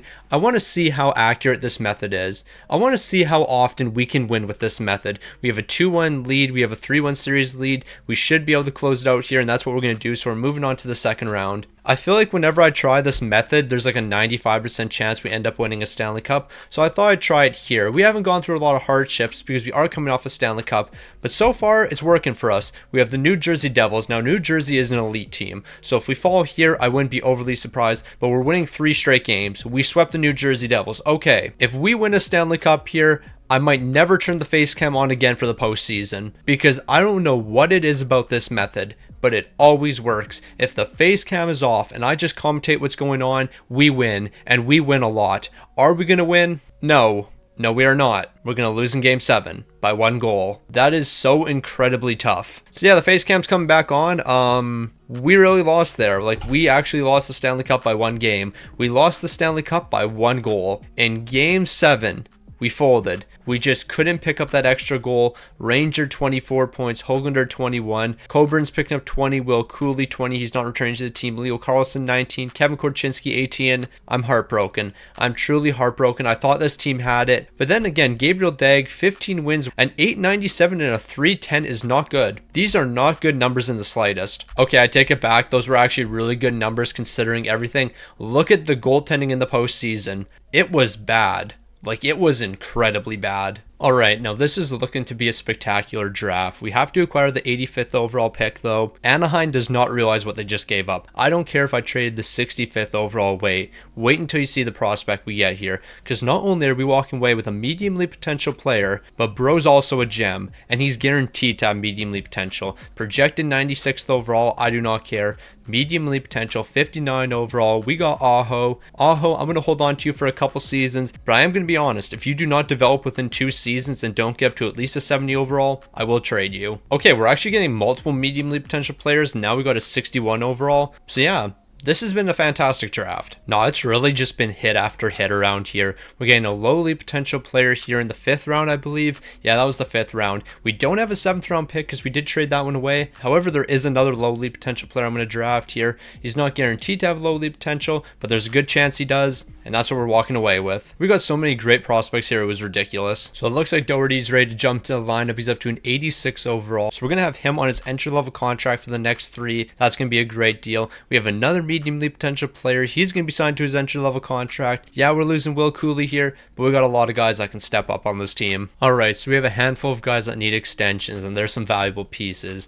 Adams is going to be quite expensive, and I already know that. 15.8 million. That's actually not nearly as bad as I thought it would be, because if we give him a no movement, we might be able to get that down to around 13 million. Like 13.9, he has quite a bit of contract interest. We'll get him down to 13, then give him a no movement. So 13 with a full no movement. We're actually gonna have to do a little bit more than that. 13.5 should be enough though, and considering he's one of the best defensemen in the game, 13.5 is definitely worth it. So Adams is gonna be sticking around. Niels Hoglander, I can't say the same about you. I think you're gonna be traded away here. Trading you away probably is the best decision considering how high your trade value is. Like, we could get a lot for you. David Jiricek, we'll keep you around as well. We'll do 7.8 million for the next 3 years. That's $1 million more than what you're getting paid right now, and you don't have a no movement or a modified no trade. I feel like the salary cap situation is really good for us right now. So Belchez 4.5 for the next 2, or do I package you up? You've dropped to low lead potential. I don't know if I want to keep you around then. Yuri Kennins will do 2.4 for the next 2 years. That's a pretty cheap deal for you. Considering you're only 1 overall lower than Belchez and we're signing you for way less, I feel like trading Belchez would actually make a bit of sense. You know what else would make a lot of sense? Sign this goaltender right here, Brad LaRose. If I gave you $10 million, we could probably sign you to an 8-year deal. Gabriel Deg, how many seasons do you have left under contract? Like, he's still under contract for 5 years, but only at $2.7 million. So if we sign this guy for $10 million, we have him for the next 8. And that means once Gabriel Deg's contract's up, we'll have him for 4 more years. Gabriel Deg is also dropped to an 84 overall with high start potential. So LaRose is probably going to be our future goaltender. Why do you lose all of his X factors and everything? That's ridiculous. But yeah, LaRose, you might be our goaltender. So Brad LaRose, I want to bring you to the team, and we're probably going to be looking at around $11 million. Or do I just do a 7-year deal? If we do 7 years, we can probably do 10 and a half. Actually, we'll have to do 10.8 million, but that's not the end of the world. 10.8 million for the next 7 seasons. He's going to be a superstar. Welcome to the team. And then after that deal, Adams, I gave you a deal, and that was about $15 million, give or take. That leaves us with 6. Who else did we give deals to? We gave one to Jiricek. That's going to use the rest of the money. We're going to have to free up some cash here. Okay, so what I'm kind of thinking here is we trade Mint Yukov away. We free up 6.3 million. Doherty takes his place. David Jiricek's still going to be playing on the second pairing. This would be a deal to free up money, but it also makes sense for us. All right, so here's the deal I'm looking at. Mint Yukov sent over to the San Jose Sharks. We get Hugh under contract for the next 3 years, under $1 million. We'll send it back to juniors for another season to allow him to develop. But if we package up Mint Yukov for the second round pick, we should be able to get this deal done. That was easy. All right, I realized I made a really big mistake. A couple seasons ago, we gave somebody a massive deal. That was Hutchinson. One thing I didn't realize about Hutchinson, he's a grinder. I don't like grinders. Never have, never will. So yeah, we're going to trade him away. I don't really care where we trade him to. Chicago, that wouldn't be bad if we can get 2 second rounders. That deal doesn't look terrible. What is Gudis? Gudis is a 70 overall. He has medium league potential, 22 years old. Bro is definitely not going to develop into anything, but I think I'd rather have him over Hutchinson. Like, best case scenario, bro jumps 10 overalls in the next year or so. If he doesn't, not the end of the world. All right, so here we go. Another season with the exact same head coach. Is this a massive mistake? I don't think so. We've made it to back-to-back Stanley Cup finals. We probably should have won 2 in a row. If only we could have scored in game 7, we would have won 2 Stanley Cups in a row. So regardless of where we finish in the standings, I think this team is actually incredibly good. Doherty, you're going to play on the top pairing with Adams. We're going to have Jiricek and Kevin Korchinski on the second. The third pairing, we got 279 overalls. They can hold their own. And then when it comes to goaltending, LaRose is up to an 86 overall, so that's already a great signing. Gabriel Degg, you're on a really cheap contract, so you can be the backup from here on out. We got 2 great goaltenders in between the pipes, so I'm not too concerned with the future of this team. We actually are going to re-sign one more player before we head into this season. Landon Peterson, I'm going to give you 1.5 for 2 years. You're an 81 overall. You're good enough on the 4th line. Belchez and Holgander, more than likely we're going to lose both of you guys. All right, that's it. That's our final season with our current coach. I don't care if he is an A+ in every category. There is no reason we should only finish with 49 wins. That is ridiculous. We should have 55 wins every season. We are so incredibly good here. We have every player we could possibly need. We don't even have a point a game scorer here, and that doesn't make sense. There is no way this team is struggling that much.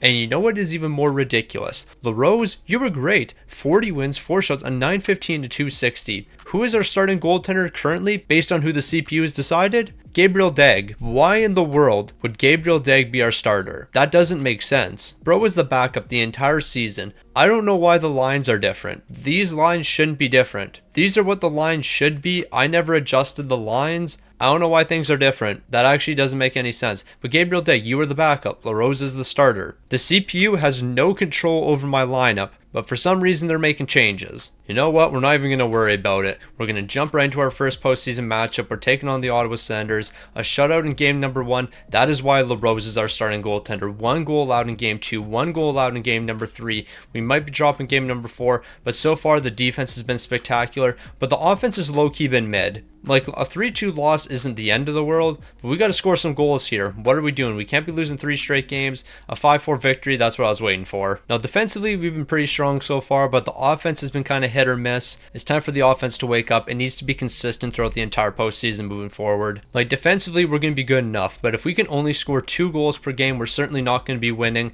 and the offense has definitely been letting us down. We won game number 3. Can we win game 4? Yes, we can. But still, 3-2 victories just aren't enough. We need to be averaging 4 goals per game, and we're not even getting close to that right now. We're moving into game 6. It's an elimination game. The Moncton Tigers and New Jersey Devils. The offense has to wake up. Somebody needs to find the back of the net in the 3rd period. We scored 1 goal in this game. The defense was never bad for us. I can confidently say throughout the entire postseason, our defense was very consistent. We just didn't score goals. LaRose, I can't complain with what you did. Gabriel Degg, if you jumped into any games, which I highly doubt you did, you probably weren't bad. But the offense just couldn't produce for me, and that seems to be a recurring issue. So yeah, let's change things up here. It's time for us to bring in a new coach. I don't care if our coach is maxed out in every category. A+ in offense, A+ in defense, A plus in power play, A plus in penalty kill. Clearly, we need somebody new here. We have a lot of amazing talent on this team, and with all that amazing talent, we should be able to have a couple point a game scorers. Like Leo Carlson led the way with 78 points or something. That shouldn't be the case. During the postseason, Porter Martone's picking up 5 points. He is a 90 overall. A 90 overall in 12 games, picked up 5 points.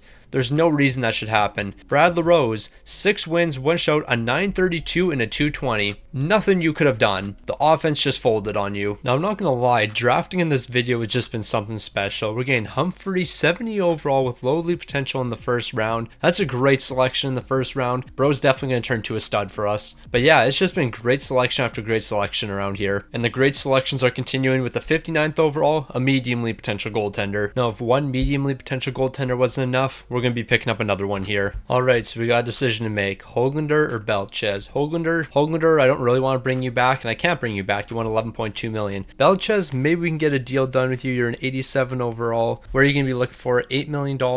We could do 7.5. And maybe we just do a sign and trade with Belchez. Maybe I give him 7.5 and then we just trade him away. So I'm going to offer him that contract. If he says no, I'll just qualify him as an RFA and trade him away. He's going to reject that offer, so yeah, qualify as an RFA and they'll be traded away. Honestly, I think that's the better option of the two. Now, I'm not going to lie, this is incredibly nice. Expiring contracts, none. We have no expiring contracts here, not a single one. Works for me. We'll trade Belchez away, and yeah, I'm okay with all these players walking. So we're going to pull off a deal with the Red Wings here. We're going to be bringing in a good young player in Steiner. I shouldn't really call him a young player because he is 26 years old, but he's an 83 overall. He can play some bottom 6 minutes.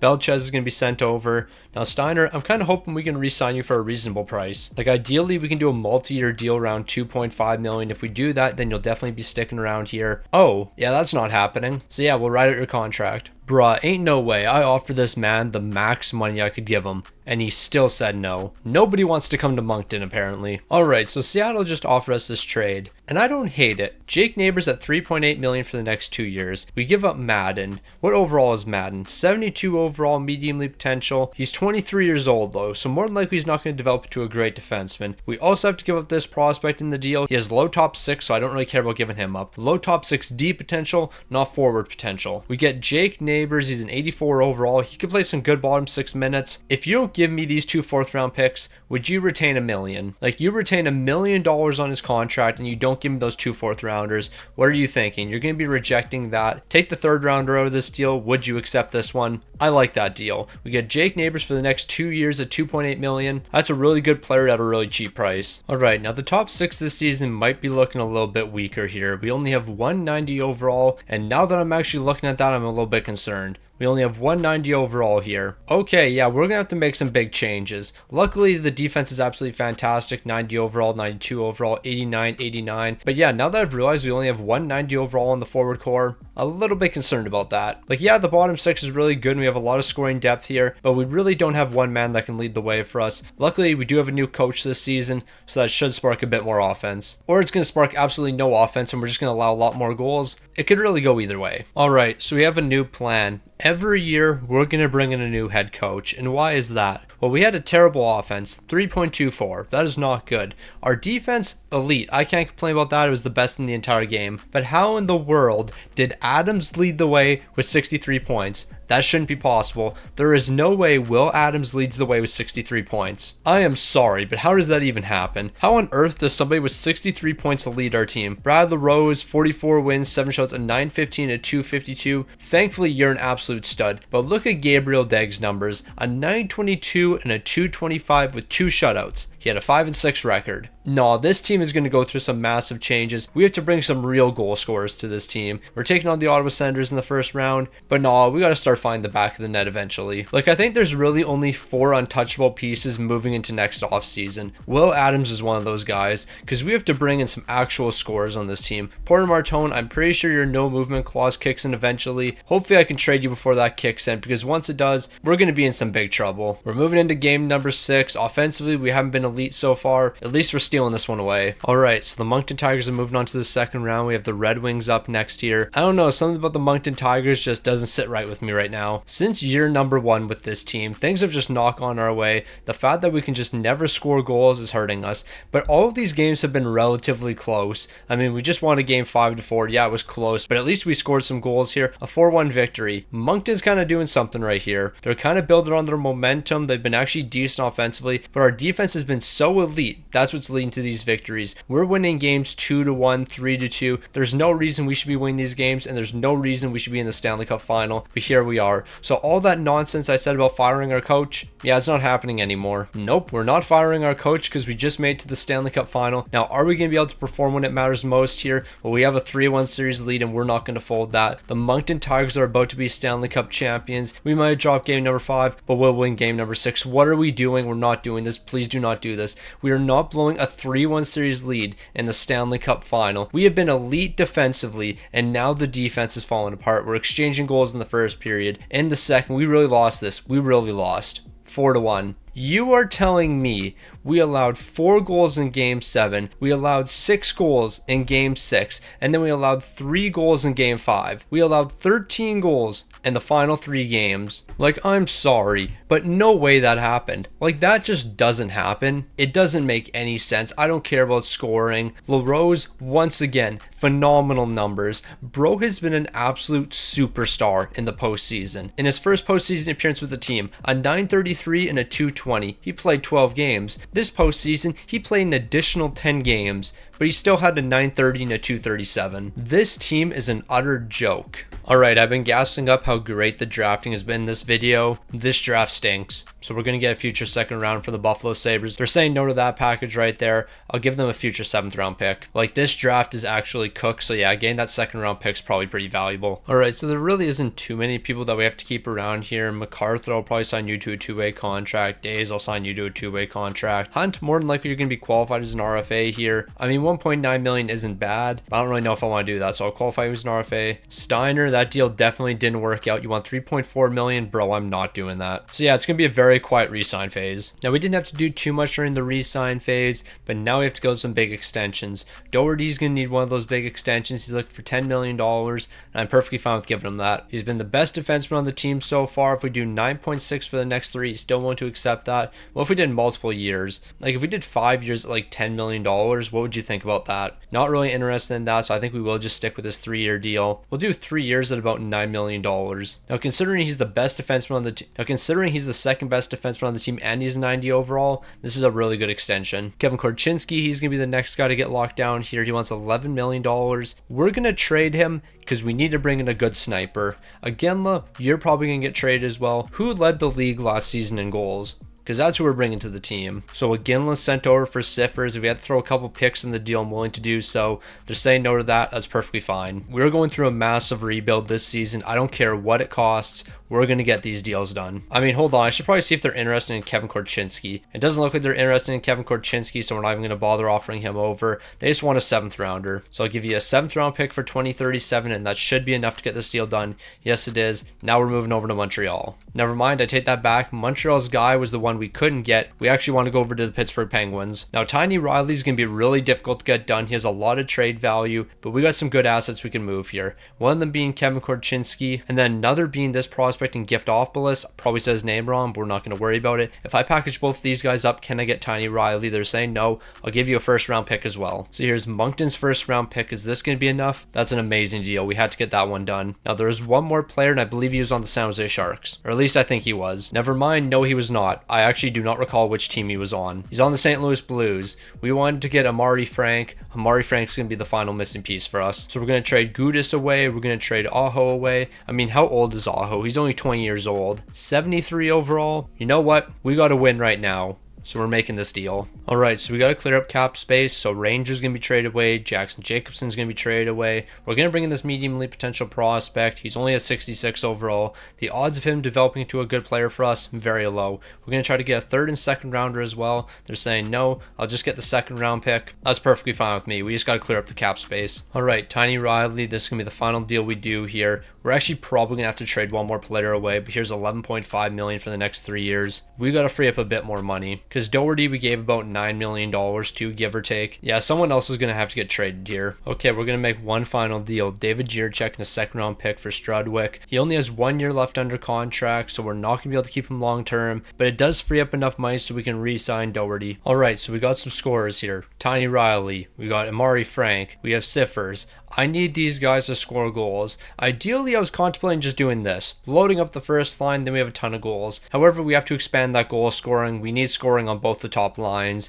When it comes to the bottom six, we'll see what those guys can do. The defense, it's in a bit of a weak spot. Ignore the fact that we have a -3 boost on the third pairing. We'll make it work in the future. Goaltending, LaRose, you've been an absolute superstar through the first 2 seasons with the team. You're arguably a Hall of Famer already. However, this team can't do anything if they don't score in front of you. You will put up the greatest numbers of all time, and then we'll lose because this team refuses to score. So Moncton, it's a different team. It's a new head coach because I fired our last head coach because I got so mad. We need something new to happen this season. I need some consistent offense. First in the entire league, a 56-19-7 record, the best offense, the best defense. There is nothing wrong with this team right here. Tiny Riley, 94 points. We had a point a game scorer. Porter Martone, 92 points. Coburn, he picked up 74. Frankie's picking up 74. Siffers, he's picking up 69. They were shooting the puck, and that's what I love to see. Goaltending, LaRose, you were perfect. We have the postseason up next. We got Washington. I'm not even looking at the bracket. We're not turning the face cam on. The entire postseason, one simulation. You already know how it goes. We got to spark some momentum. We got to build momentum right now with the Moncton Tigers. We have not been able to build momentum. Game number 1, a masterclass. Game number 2, even better. Moving into game 3, can we sweep the Washington Capitals? No, we cannot. We're not going to be dropping multiple games though. We're going to be taking them out in 5 games and moving on to the second round. Moncton's looking pretty solid right now, but the offense is scaring me a little bit. I need the offense to be better. We had the best offense during the regular season. We can't be folding now. We have dropped 3 in a row. You gotta be kidding me. We're about to get swept, aren't we? Nope. But we're going to lose in 5 games. Moncton is complete and utter frauds. It does not matter what I do with this team. I could give this team 17 Darnell Richmonds and 3 Ricky Lafleurs. We would have 2 Ricky Lafleurs in net, and you know what? We would change it up. One of them would play defense. But even with all that, we would lose in 5 games. It doesn't make sense. It really doesn't make sense. I don't know what happened with this team. The second round was a complete and utter disaster. All right, we scored no goals during the postseason. That's great to see. LaRose, he was exhausted. Bro has carried us in the postseason in back-to-back seasons. He is tired. This man is exhausted. Let's look at his regular season numbers the past 3 years. He has been playing a lot of games. Then we go into the postseason. He stood on his head in back-to-back postseasons. I couldn't have asked for a better goalie. He was exhausted. By the time postseason number 3 came around, he had nothing left in the tank. This team really let that man down. We're 12 years into the rebuild. We're basically halfway through, and this team has been a complete and utter disappointment since year number 1. That's got to change real quick. All right, do we make an incredibly risky trade here? So we have unknown scouting on this guy. Okay, never mind. What I was going to say is we should trade for him, but now I just saw his stats. 6 goals, 14 assists, 54 points. I was going to say, do we take the risk he has franchise potential? We're going to simulate 1 pick. Yeah, that is something. Okay, that is tough. That is so incredibly tough, and that summarizes the Moncton Tigers. I was going to say, there is no way somebody with franchise potential has those numbers right there. This guy, we're going to select 40 picks early. I don't really care. Shouldn't have selected him. But yeah, that was something. We really could have gotten a franchise potential player. Instead, we held on to our RFAs that we're going to have to trade away. I'm very upset with that. Also, this draft is kind of cooked, so we're just going to trade the rest of our picks. So this is the trade we're going to make. Our 3rd, 4th, 5th, and 6th round pick all sent over to the San Jose Sharks to get their future 2nd rounder. Ideally, with that 2nd round pick, we should be able to get a good prospect. But then again, that's why I thought heading into this draft, and it didn't work out for us. I guess I technically traded our 2nd round pick away, so just ignore what I said. Now, Strudwick, you're going to have to get traded away. Kennons, you're going to have to be traded away here. But we'll look at the contract situation here. $13 million. Yeah, we're not doing that. So RFAs are going to be qualified, and then the UFAs are probably just going to be walking. Also, Humphreys, I might as well sign you to your entry-level contract. You're an 80 overall, probably wouldn't hurt. So Tony, I guess I'll keep you around the team. 1.6 for the next 2 years. You can play some third-pairing minutes as a 79 overall. I'm not going to have to commit too much money to you. Markstrom, I don't really want to give you a one-way contract. Like, I just don't want to do that. You're a 79 overall. I guess I can qualify you as an RFA, but even that doesn't seem like the right move. MacArthur, what are you going to be looking for? Like, could you possibly turn to a third-pairing defenseman for us? You're only a 76 6 overall, it would be a bit risky, but I'd be willing to do a 3-year deal at 1.4 million. Actually, I don't want to do that. That's just stupid. Alright, so I gave all these guys no movement clauses, and they never lived up to the hype. Like, I thought we were going to have superstars here. Leo Carlsson, you're a good enough player, but not the guy I thought you were going to turn into. I will re-sign you to the team, but I'm not giving you no movement this time. Like, I'll give you $11 million for the next 4 seasons. That's about $600K more than what you're getting paid right now, so that's not too bad. Amari Frank, you certainly have to come back to the team. You're going to be wanting $11 million, but I'm perfectly fine with giving you a no movement. So if we do like $10 million with a no movement, what's your opinion on that? Like, me personally, I think that's a pretty good deal, but I'm willing to do 10.2. I'll do 10.2 for the next 7, a full no movement.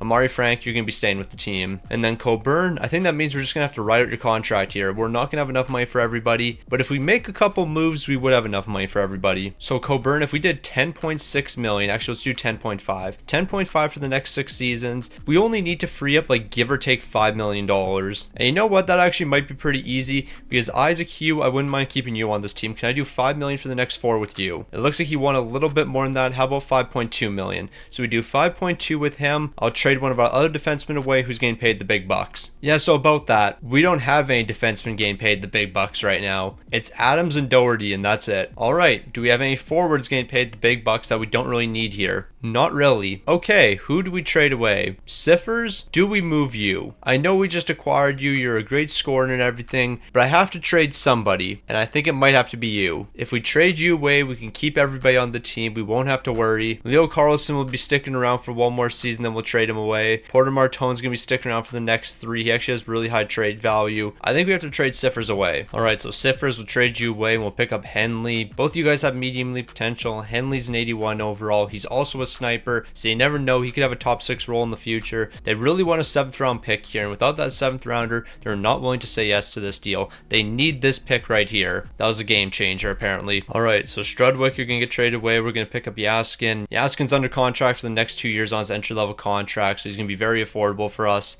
We're going 1 for 1. We're going to keep on with the moves here. We need another right defenseman. That's going to be Gardner. So he's going to be acquired from the St. Louis Blues. We're giving up Kennons in this deal. Kennons, we just can't afford to keep you on this team, so you have to be traded away. It's just the way it goes. Alright, now this is actually a deal I really like. Gabriel Degg over to the Winnipeg Jets. We get Dumba. We have another good young goaltender in the system, so there's no reason we have to pay Gabriel Degg. And Dumba's an 84 overall, only getting paid $2.9 million. Pretty close to what Gabriel Degg's getting paid right now, so that's not going to be too big of a cap hit for us. Alright, so Gregory Parrott, we're only going to be able to do a 1-year deal. It's going to be $4 million for 1 season. You're going to become a UFA, so you'll just end up walking into free agency next season. That's basically the best we can do here. Alright, boys, we got 13 years left in this rebuild, so you know what that means? 2 Stanley Cups. Yeah, that's about as much confidence as I have with this team right now. I don't care how good we look. I don't care if there's 0 weaknesses here. I mean, technically our defense is a bit of a weakness right now, but we're not going to talk about that. We are a good team here, and we're going to get some good results. Hopefully. Alright, Moncton, let's see what we're going to do this season. 4th in the entire league. We finally finished with 50 wins.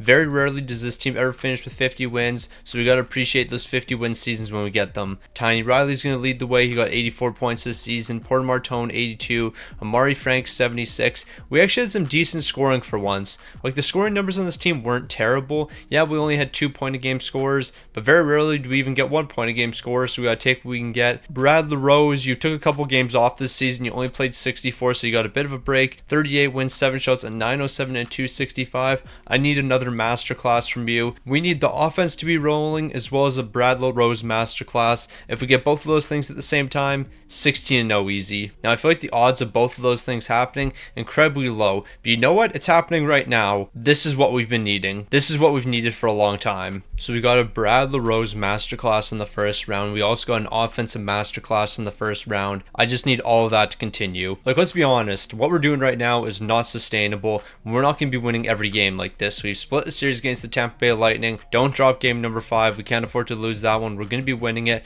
and we're going to win game 6 and move on to the conference finals. I guess not. None of our losses so far in the second round have been bad losses, so I feel like this game could really go either way. We could dominate this one. We also could lose 3-1 or something. We're down 2-1 entering the third period. Boys, we need to step up. We need to get the offense going here. We lost 3-2. Every single one of our losses were close games. We lost 3-2 here, 3-2 here, won 5-3, lost 4-2 here, won 2-1, lost 3-1. Every single one of our losses were incredibly close games. We didn't get blown out in any of them, but who cares if it's a blowout or a close loss? A loss is a loss. Now here's the thing that's really going to annoy me. Offensively, we weren't terrible, but we weren't good. However, Brad LaRose, let's look at these numbers because I know they're going to be incredible. Ah yes, a 930 and a 208. And we couldn't even make it to the conference finals with those numbers. Yeah, I've kind of given up with the offense on this team. We can bring in as many skilled players as we want. It still isn't going to work out. I'm not going to lie, it's just impressive at this point.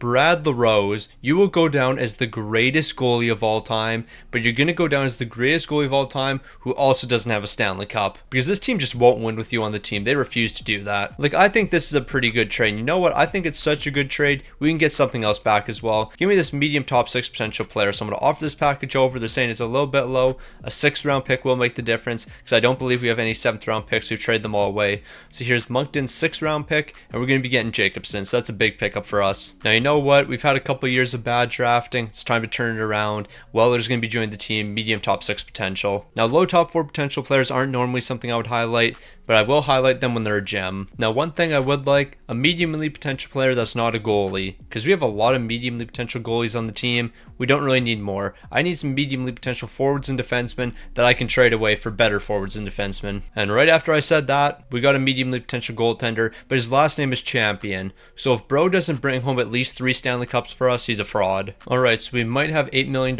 in cap space, but it doesn't really mean anything here. Parrott, you're going to be walking. I'm not giving you that money. Markstrom, you're probably going to be walking as well, unless you're willing to sign a reasonable deal, and that's what this is. I'll do 1.7 for 2 years. You're a good bottom 6 player for us, and I like that contract. Sign these rookies right here, and that's going to be it. So we have to handle some extensions. And Yaskin, 9.4 for the next 6. I don't hate it, so I'm going to give you that. That means Dumba's going to walk, Gardner's going to walk, but we can qualify him as an RFA. This young defenseman's going to walk, although he only has medium top 6 potential, so I'm okay if he walks. We have a couple other young guys here, but I can probably lock him down to 2-way contracts or incredibly cheap contracts. Alright, so we'll just ignore the fact that Connor Bedard finished with 76 goals last season, but TJ Ginla, 44 goals. You finally started to score after I traded you away. I mean, when you were on my team, you actually were one of the better scorers. And you know what? Because of that, I'm really contemplating bringing you back, but you're 30 years old, so maybe not. Let me find a young player here who's on a reasonable contract that we could bring back to our team. Alright, so what I'm kind of hoping here is we trade Leo Carlsson over to the Toronto Maple Leafs, and then we could probably re-sign both these guys for maybe $8 million, $9 million each.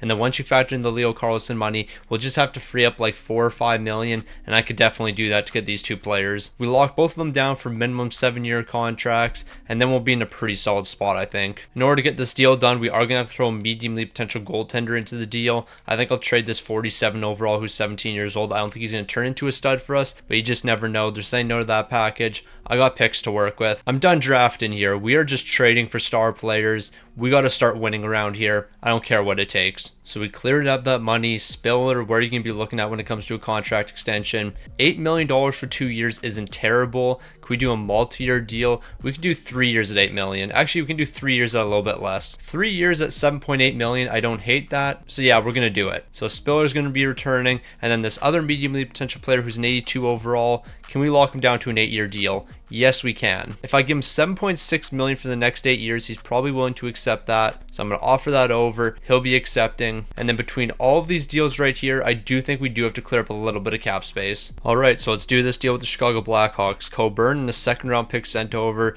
Dubinsky's going to be joining the team. He only has 1 year left under contract, but I think based on what his production's been, we could probably re-sign him for fairly cheap. So I'm going to offer that over. They're saying no, they want a 7th round pick. And this upcoming season is going to be very risky. Like, we're trading a lot of good players away, but we're just focusing on the future at this point. The future is really all that matters because the past clearly hasn't worked out for us. Unfortunately, with Dubinsky, he doesn't really want to sign an extension right now, so we're going to have to hold off a little bit. I mean, that's actually probably the best case scenario because we can at least simulate a couple days and then we'll know how much cap space we have left.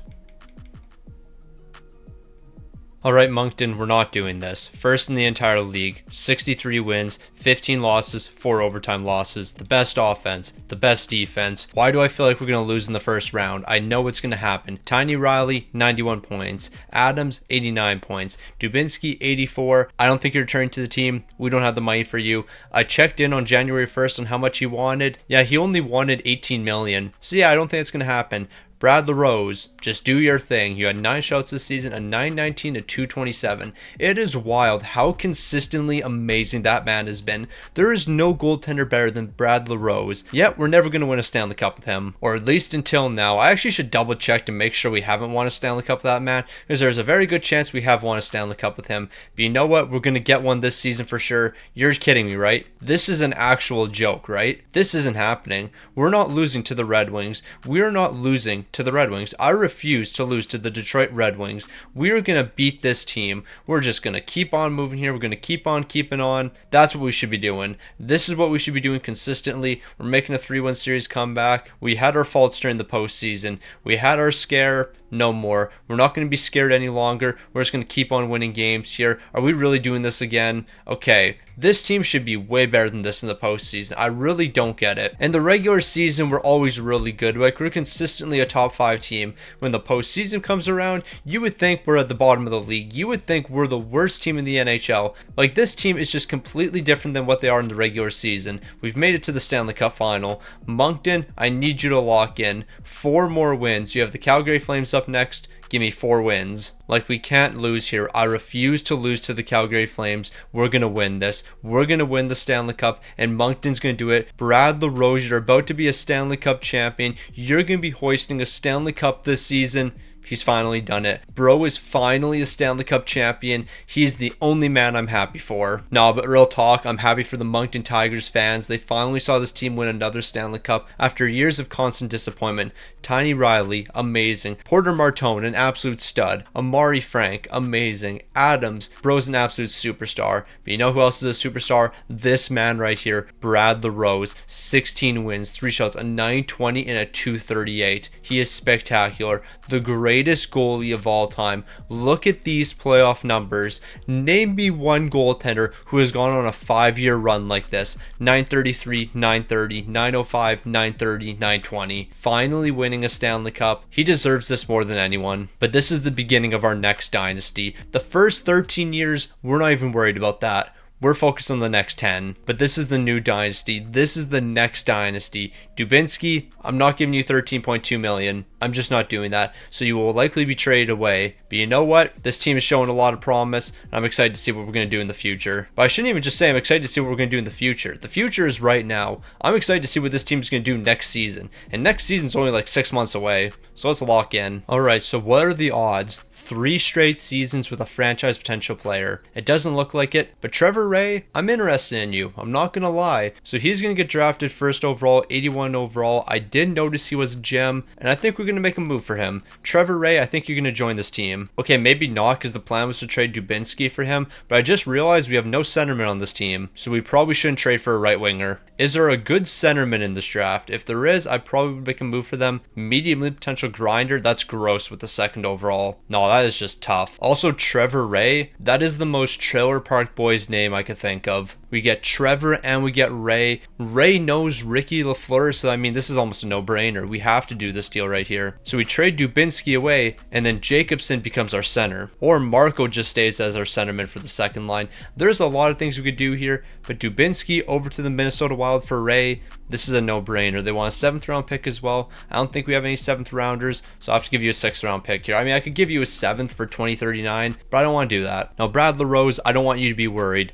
I'm drafting Markstrom here. Do not fret. You are still the starter. He just has good potential. Now, I think this is going to be a really good draft for us. We're getting a lowly potential playmaker. There's also another prospect I'm really interested in. He's also a gem. So here's the prospect I was interested in. Manlow, 52 overall, lowly potential, but as I mentioned, he's a gem, only 18 years old. So if he has some pretty quick development, he could be a useful defenseman for us. Until I have to give him an extension, he wants $17 million, even though he's only a 75 overall, because that will probably happen. All right, so Gardner, I'll qualify you as an RFA. RFA because I know for a fact I'm not going to be able to keep you on this team. I mean, how much are you looking for? Yeah, that's not happening. So you'll be qualified as an RFA and then traded away. Dumba, you're going to be leaving. We're going to be losing this defenseman as well because how much does he want? That's not happening. I hate defensemen in this game. I don't know why it is, but once you get 10 years down the line, every defenseman feels they're worth $15 million. It's ridiculous. All right, we got extensions to hand out here. Tiny Riley, you've been an absolute superstar for us. Now, 15.3 million is not bad, except you do have medium franchise potential now. I wouldn't hate bringing in like 7 players for you. Doherty, how much are you looking for? 15.1. We're going to make some trades here. So Porter Martone will get re-signed, but he's being re-signed with the thought process that we'll trade him next season. So $12 million for the next 4. Henley, how much are you looking for here? Like realistically, could we do this? $10 million seems a bit expensive. What'd you do last season? Were you a really good player for us last season? You had 71 points. It's actually not too bad, and you're better this season. Could we do sub 10 million? Like, could we do like 9.8 or something? If I offered you 9.8 for the next 5, I think you're willing to accept that, so we're going to do that deal for you. Jacobson, I'm going to sign you. I think you're going to be like our third line centerman or something. But Riley and Doherty, you're probably going to be traded. All right, so Doherty, I think we're going to trade you away. We're going to pick up Colborne. Now, Colborne's not a bad player, but he's on a good contract. $7 million for the next 3 years. He's an 86 overall. He could be a good second pairing defenseman for us.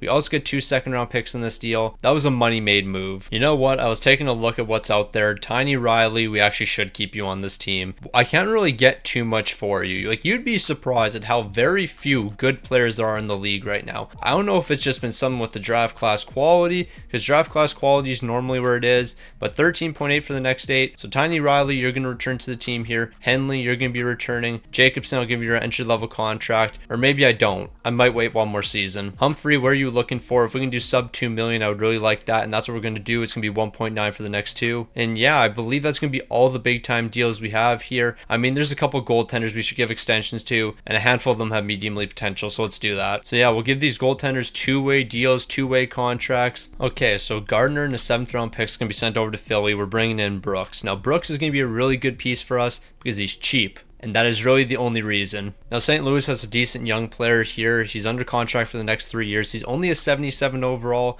but as a 77 overall, you can play on our third pairing. All right, so Phil Barry, you're 22 years old and you're only a 67 overall. I don't think you're going to turn into too much. So you and the third rounder is going to be sent over to Carolina. We're bringing in this young right winger. Why did we just bring him to the team? Because he's incredibly cheap. So this is going to be the final deal of the offseason. It's going to be a second rounder for Holmstrom. Boston's got themselves a good young prospect, but now he's on the Moncton Tigers. Well, that's not ideal. We don't have enough money for Henley now. And Bro wants 12.5 million now. Okay, that's not happening. So I guess Henley's going to be leaving the team after this season. Do you guys remember Landon Peterson? Well, he's returned to the team. We're getting him and 2 second rounders. Henley, if you don't want to return to this team on a reasonable deal, we'll just make a move like that then. All right, so we got some great players on the team right now, but we got some great prospects in the system. This team's going to be taking over the league over the next decade. The defense is looking spectacular here. Goaltending, amazing. Brad LaRose, you are the greatest of all time. Like, it really makes no sense. You have 212 wins right now, 89 losses, 23 OT losses, 33 shutouts. You have a shutout in 10% of your games. Nah, bro's really him. And then when it comes to the postseason,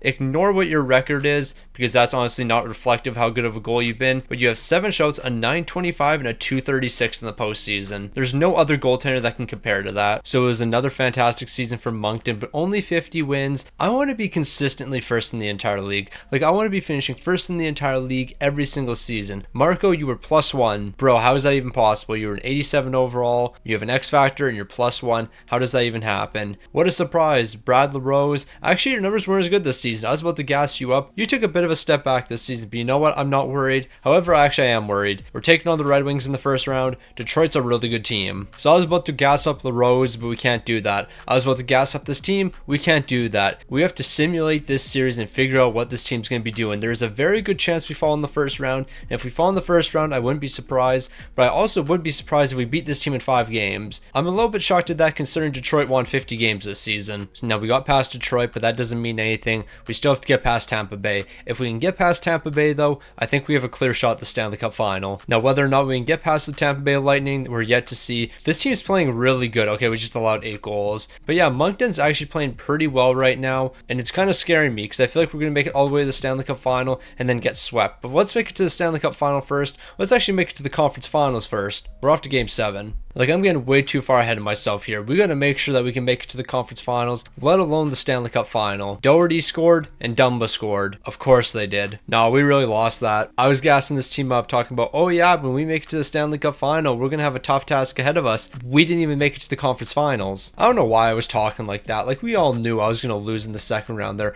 I'm talking about making it to the Stanley Cup final. We're not even making it out of the second round. I don't know why I fluctuate so much. I talk about how I'm so confident in this team, and then I question this team. Then I feel really confident in the team, and then we lose in the second round. It's just a repeating cycle at this point. The Vegas Golden Knights are Stanley Cup champs. Not really surprised. In reality, we didn't play good this season. Like, I feel like reality's setting for LaRose a little bit. Like, bro had been so good the past like 7 years. He just wasn't good this time around. A 907 and a 292. To be fair though, you can't put up elite numbers every season. Like, I can't expect 920 and 930s every year. That's just not sustainable. So we're guaranteed a medium top 6 potential player right here. But he's a grinder. And you already know how I feel about grinders. So we're going to pass up on him. And instead, we're going to draft this man right here. And we're going to pray he also has medium top 6 potential. Medium top 9. He's a 62 overall. But at least he's not a grinder. I will take a medium top 9 potential player over a medium top 6 potential player when the medium top 6 potential player is a grinder. We also got a low top 6 potential player here who I thought was going to have low elite potential. So that's kind of tough. Now, getting medium elite potential players in the draft is difficult.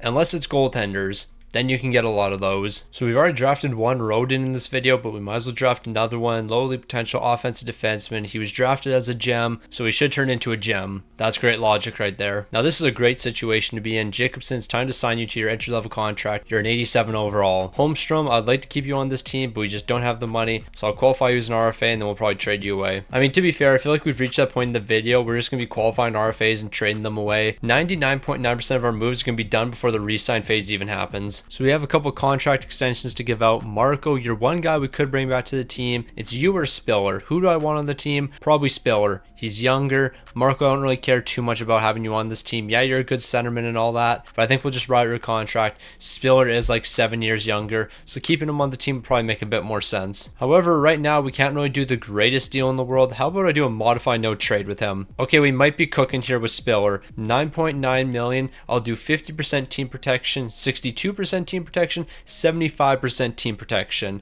So 9.9 for the next 3 with 75% team protection in the final year. That still gives us the opportunity to trade him away. So he'll be returning here. Marco's going to be walking. Brooks will be qualified as an RFA and then trade away. We'll qualify this young forward and trade them away. Ray will jump onto the team next season. I think the future is set for this team. We have all the pieces that we're really going to need. Also, Thomas Rodin, here's 1.1 million for 2 seasons. That's a really cheap deal to be one of our defensemen. So I think all things considered, we don't really have to make any trades here. Alright, so with the young guys progressing and Jacobson jumping into the lineup, I think we actually have a real shot at winning a Stanley Cup this season. Last season, the team wasn't really ready. I'm going to be completely honest. The bottom 6 wasn't the best. Even the top 6 had a couple weaknesses. Not this season. This season, the team is perfect. Brad LaRose, the fact that you haven't gained a superstar X Factor yet, honestly ridiculous. You are the best goalie in the league by far. They just won't give you any respect. We've entered a new era. We've officially made into a new era with the Moncton Tigers. A 65-10-7 record. 3.91 goals per game, 2.5 allowed. Perfect in every aspect of the game. If you want this team to score goals, they're going to go out there and score you some goals. Riley, Spiller, Porter Martone, Amari Frank. Porter Martone, I forgot. I was going to trade you away. Good thing I held on to you for one more season. You were an absolute stud. LaRose, 51 wins, 5 shots, a 914 and a 246. But what does this all mean? We'll lose in the first round to the Red Wings. I don't care how good we are. This team will always upset me. I mean, one thing we have to realize is how many Stanley Cups on average do teams win within a 25-year period? I guess technically the average would be less than 1. Like, there's 32 teams in 25 years. Not every team can win 1. So yeah, the average would be below 1 in a 25-year period. So technically the Moncton Tigers aren't doing that bad, but considering how good of a team we've been, we're doing pretty bad. Like, we should have multiple Stanley Cups by now. Like, we should probably have 5, 6, maybe even 7 Stanley Cups for how good we've been. Okay, 7's a stretch and 6 is probably a stretch as well. Like, we're give or take 15 seasons into this rebuild. We probably should have about 4. We're dropping game number 1, but you know what? We dropped game number 1 against the Florida Panthers and we made the comeback. However, that's not really happening so far against the Rangers. We have 2 elimination games coming up and we got to win them both. So Moncton taking on the Rangers. We have to win this game to survive. 2 goals in the second period. Is that going to be enough here? No, it isn't. We really lost that game. This team loves allowing goals in the third period. That's back-to-back postseasons now where we've lost in the third period because this team chokes. They just don't know how to score in the third period. As long as we have a 4-goal lead entering the third period, we'll win every game. When it comes to scoring a goal in the third period, yeah, that doesn't happen. Like, we went 2 straight games without scoring a goal in the third period. One of them we got shut out. The other one, we just didn't show up. I mean, I guess there is a silver lining, like the St. Louis Blues won the Stanley Cup, but no. The Moncton Tigers have a 65-10-7 record. We should be bringing home Stanley Cups here. Like, we have elite player after elite player here, but when it comes to showing up in the third period in any game, no, that's too much for us. I can't expect players to show up in the third period. The third period, we just played 2 great periods. We were amazing in the first, fantastic in the second, but 3 good periods? No, apparently that's just incredibly unreasonable. Alright, so Porter Martone, I think we're going to trade you away here because we're going to have to free up a bit of money. This is the guy we're going to get, the first overall pick from the Islanders. I was just waiting for the Islanders to draft him because, as we know, the player has significantly less value than the pick. So Porter Martone is going to be sent over, and Porter Martone has quite a bit of trade value. Can we get 2 young rookies here? Okay, they have nobody. Like, nobody at all. Give me your first round pick for next season. That first round pick is going to have a lot of value, but can we get both of those assets for Porter Martone? They're saying no. I'll swap first round picks. I'll give you my first round pick for this season. If I can get your first round pick for next season, you guys are absolute fools, a bunch of idiots over there. Why would you give me your first round pick? Like, who is the highest overall on your team other than Porter Martone? An 85. And you have all of these guys locked down to multi-year deals. You're not freeing up any cap space. You're going to be terrible once again, and I own your pick. No, we cook there. So you know I love mediumly potential goaltenders. But you know what I love even more? Mediumly potential goaltenders who are also gems. So there we go, another superstar goaltender for the future. Now this is something I hate. Lowly potential grinders. Despicable. So Marco already made it clear you're not returning to the team. Brooks, I wouldn't mind keeping you on this team, actually. What are you looking for? 8.6 million, but you want a no movement. Let me take that no movement away. I can take that no movement away, and we can probably do $8 million.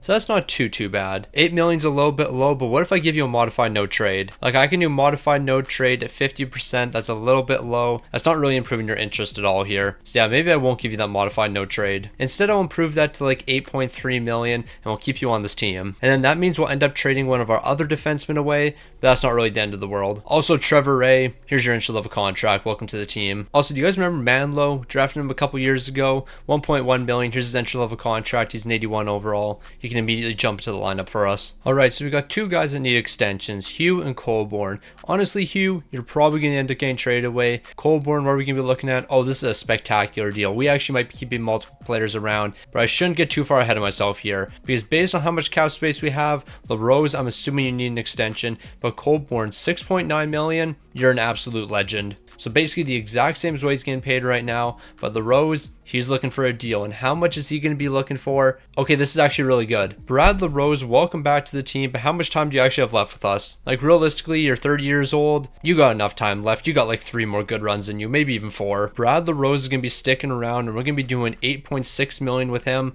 That's a really good deal. What if I gave him a modified no trade? Does that really improve his interest that much? Not really. So we'll do 8.7 million for the next 7 seasons. He'll be accepting that. That's less than what he's getting paid right now. We actually might be able to keep a handful of players here. Hatcher, he's looking for 2 million for the next 2. I'll do 1.9, actually 1.8 million. So Hatcher will return as our backup. We'll probably lose both of these elite potential goaltenders. Okay, maybe not both of them. Pierre will rejoin the team, but we will lose this goaltender right here, but honestly, I'm okay with that. We have enough mediumly potential goaltenders on this team. So Hugh, how much are you looking for? 11.7 million. I'm going to trade you away. We technically do have enough money for you, but I don't really want to commit that much to you. Actually, we might keep Hugh around because you have to remember Adams' contract is up in 2 years. So having either Hugh or Brooks be the replacement, that's actually kind of ideal. So Hugh, I take it back. We are keeping you around. If my math is mathing here, if we give Hugh an 8-year extension, he'll be around for the rest of the rebuild because he's already tied down for this upcoming season. We have 9 years left here. So if I give him a no movement, it actually makes a lot of sense. So we're going to try to do $10 million with a no movement. That's going to have his contract interest really high. And then if I do 9.7 million, actually 9.8 million, he'll probably join the team. Actually, let's just do 9.9. You know what? Let's actually not make things difficult. $10 million for the next 8. He'll return to the team 100%. That's going to leave us with $17 million. Colborne, I'll be able to keep you around, and I'll also be able to keep LaRose around. All right, so we just got to flip some of these RFAs for some current players. So we're going to pick up Farmer, 2 years left on his entry-level contract. That's a no-brainer. Now, the next deal is going to have us bringing in Zacharias. He's a 79 overall. Holmstrom for him, 1-for-1. Yeah, we're finessing Florida there. I feel like low elite potential players should have a little bit more value. Like, the fact that he had less value than Holmstrom doesn't really make sense to me. I know he has low elite potential, so the odds of him actually turning into an elite potential player are low, but even still, like, we finessed them. So we're going to do one final deal. I think it's going to be Caldwell. I think we've been calling this man Cardwell. I have no clue. Caldwell is going to be traded away along with the 2nd round pick. Yeah, I've been doing a lot of rebuilds these last couple days. So Caldwell, same difference at this point. We're trading this man over to the Anaheim Ducks. We're getting another young player. He's under contract for 1 season. Here's a 5th round pick as well. Just accept the deal. It shouldn't be that difficult. All right, so the team's looking absolutely spectacular. We've gone on some deep runs before. Not very often, but we have in the past. Like, we've gone on like 4 or 5 deep runs. The fact that we've only gone on 4 or 5 deep runs with this team right here, very disappointing, but it doesn't matter. We have elite goaltending, we have incredible offense, and we have spectacular defense. What is this going to lead up to? Probably a 1st round exit. Also, we should probably have this 83 overall in the lineup. Manlow, you're going to be on the 3rd pairing this season. What could possibly go wrong? Just about everything. We all know that. Now, low key, it's incredibly hard to stay positive with this team because I feel like I could just put all Darnell Richmonds on this team and all Ricky Lafleur's, and we all know they would somehow lose to a 35 win team in the 1st round. We've seen it happen time and time again, so why wouldn't it happen again? So the Moncton Tigers are 1st in the entire league, and we set a league best 4.24 goals per game. That's the best offense we've ever seen. Spiller's going to lead the way, 106 points. We had multiple 100-point scorers. We have never had this before. Jacobson, 91 points. This was your rookie season, and you were an absolute superstar. LaRose, 41 wins, 5 shots, a 902 and a 275, the worst numbers of your career. So we had a team best offense, a franchise record offense, but LaRose folded. We're taking on the Philadelphia Flyers. This is either going to go really good or really bad. Like, we finally have a competent offense. The offense absolutely dominates,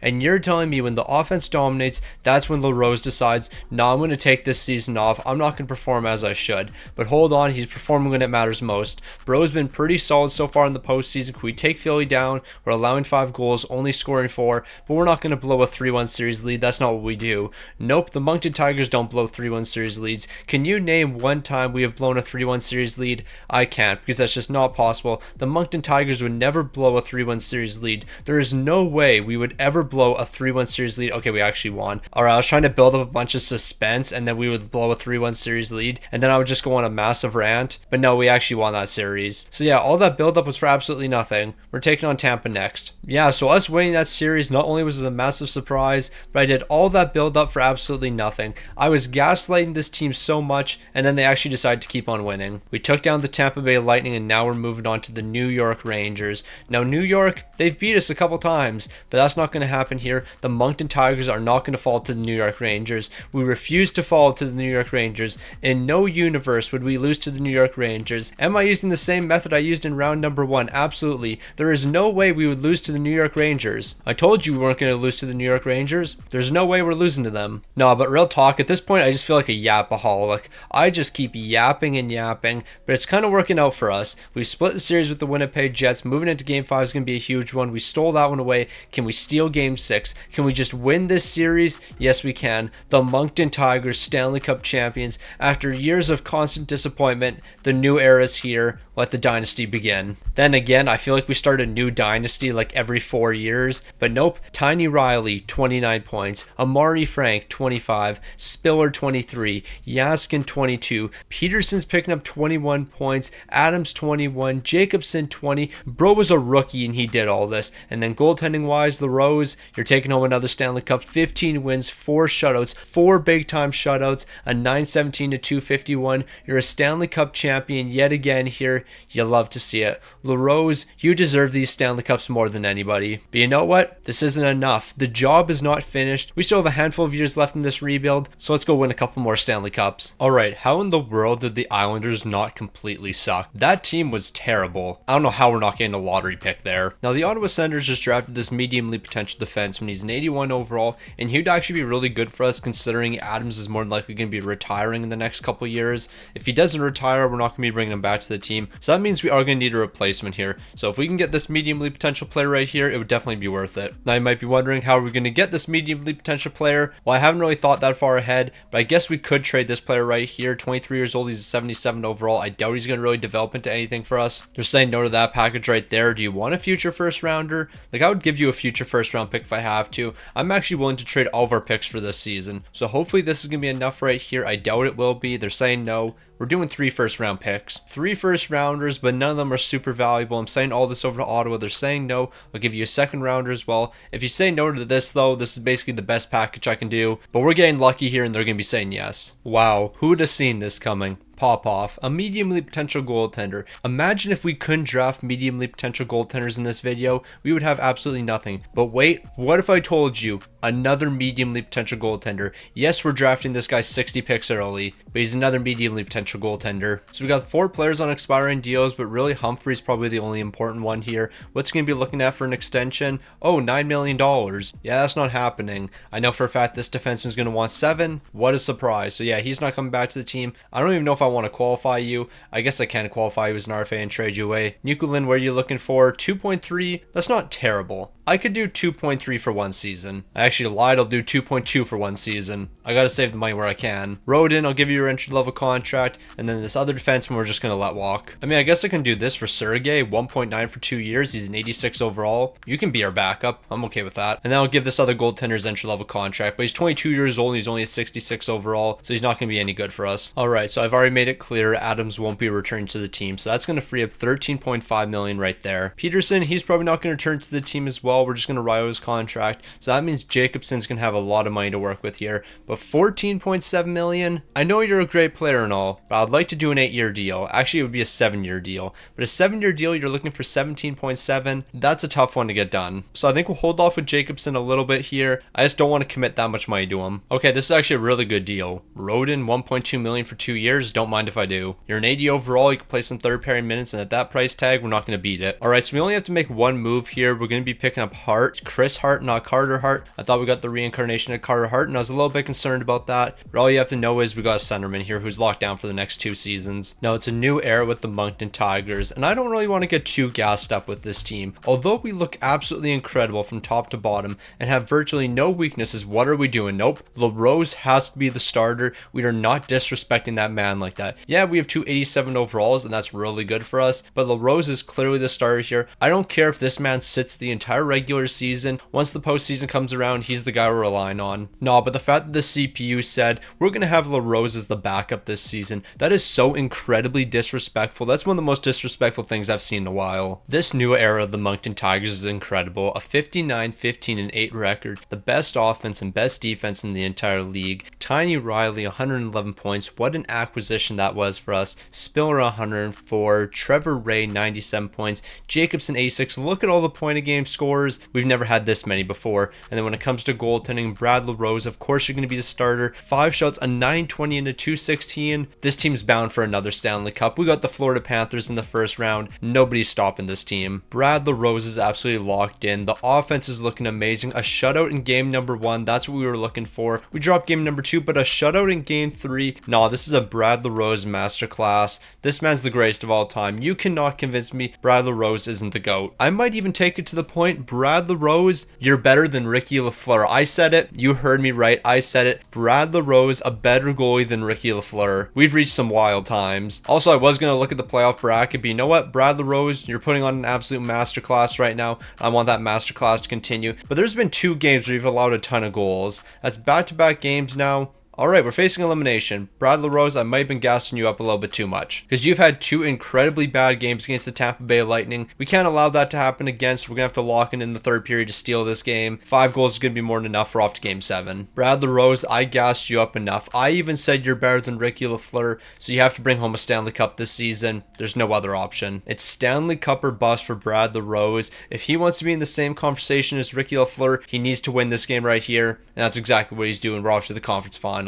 Brad LaRose, the next legend. No, but the fact that I'm putting Brad LaRose in Ricky Lafleur conversations, that's how you know we have a great player on our hands. I have never compared any goaltender to Ricky Lafleur, but you know what? Brad LaRose is in that category, and we're in the Stanley Cup final. We've made it back to the Stanley Cup final for the 2nd year in a row. The Moncton Tigers are looking to repeat, and with Brad LaRose in between the pipes, you know it's going to happen. So it all comes down to this, a best of 7. We have a 3-1 series lead, and we're not going to be folding. The Moncton Tigers, back-to-back Stanley Cup champions. Brad LaRose has certified himself as the greatest of all time. Like, we got to look at team stats, but we also have to look at Brad LaRose's trophy case, because that man's trophy case has to be filled. Spiller, 30 points. Jacobson, 26. I still have to give you an extension. Trevor Ray, 18. Adams, 18. Dackel, 17. But when it comes to our man, Brad LaRose, 16 wins, 2 shots, a 921 and a 229. Let's look at the trophy case for this man. He's a 3-time Stanley Cup champion, a 4-time Vezina winner, 6 William Jennings trophies. He's the GOAT. The greatest goaltender we have ever seen. There is nobody better than this man. For his career, he has 50 shutouts, a 914 and a 250. When it comes to the postseason numbers, those are even better. A 920 and a 245 with 14 shutouts. Brad LaRose, you're one of one. We'll never see a goalie like you again. But you know what? We actually will see you next season because you're still on the team. Jacobson, though, let's try to get that deal done right now. I know you're not really interested in an extension, and I might have to trade you. You're a great player, but $17 million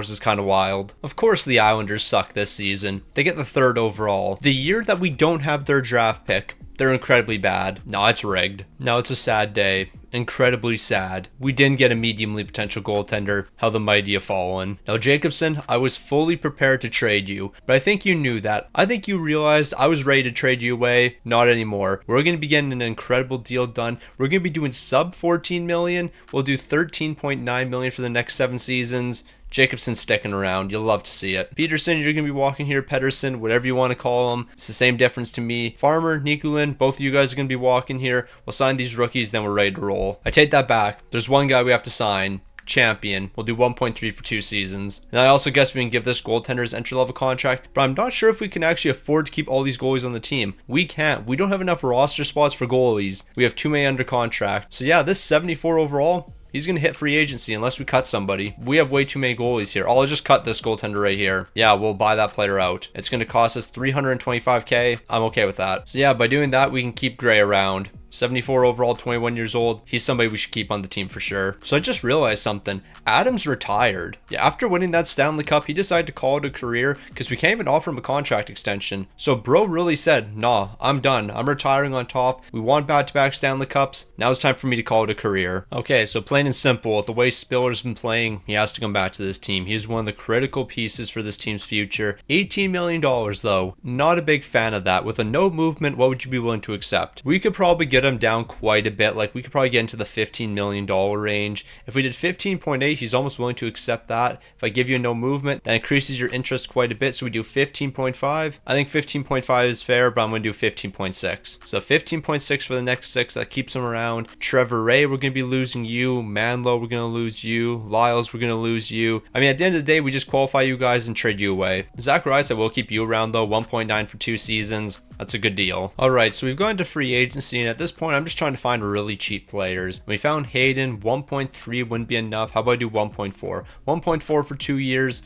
That's good enough for the bottom 6. We just need to sign a couple guys here for the bottom 6. And ideally, I can just find a couple really cheap players, but we have 82 overalls wanting 7.7 million. 82 overall, 8.1 million. Like, in what universe are those good deals? Here we go. We found somebody for 1.9 million. I'm willing to give you 1.9 million. Can we do a 3-year 3-year deal. If we did 3 years, you're looking at 1.3 million. 4 years, you're looking at 1.3 million. How old are you? You're 31. So I could do 3 years at 1.5. If I did 3 years at 1.5, you would be willing to accept that. So that's what we're going to do. You're a cheap player for us. You can play some bottom 6 minutes. It's a good enough contract for me. And then our final deal is going to be Jenner. Are we going to do a 6-year deal with him? If we do 6 years, we keep him until he's 35 years old. I don't know if I want to keep him until he's 35. I'll keep him until he's 33. So that's going to be a 4-year deal at 1.6 million. Actually 1.7, 1.8 million. 1.8 honestly isn't the end of the world. He's a 79 overall, but he's cheap, and that's what we need here. All right, so here's what we're going to do. We're going to trade one of our elite potential goaltenders over to Utah. We're picking up Connolly in the 3rd round pick. We're not going to be able to afford this goaltender, but Connolly, you got some decent potential. You could be a good player for us in the future. The fact that you're not accepting this is kind of wild, so I have to give you a 7th round pick, because without this lucrative 7th rounder, you wouldn't accept, okay, 2 lucrative 7th round picks. Utah is the dumbest organization of all time.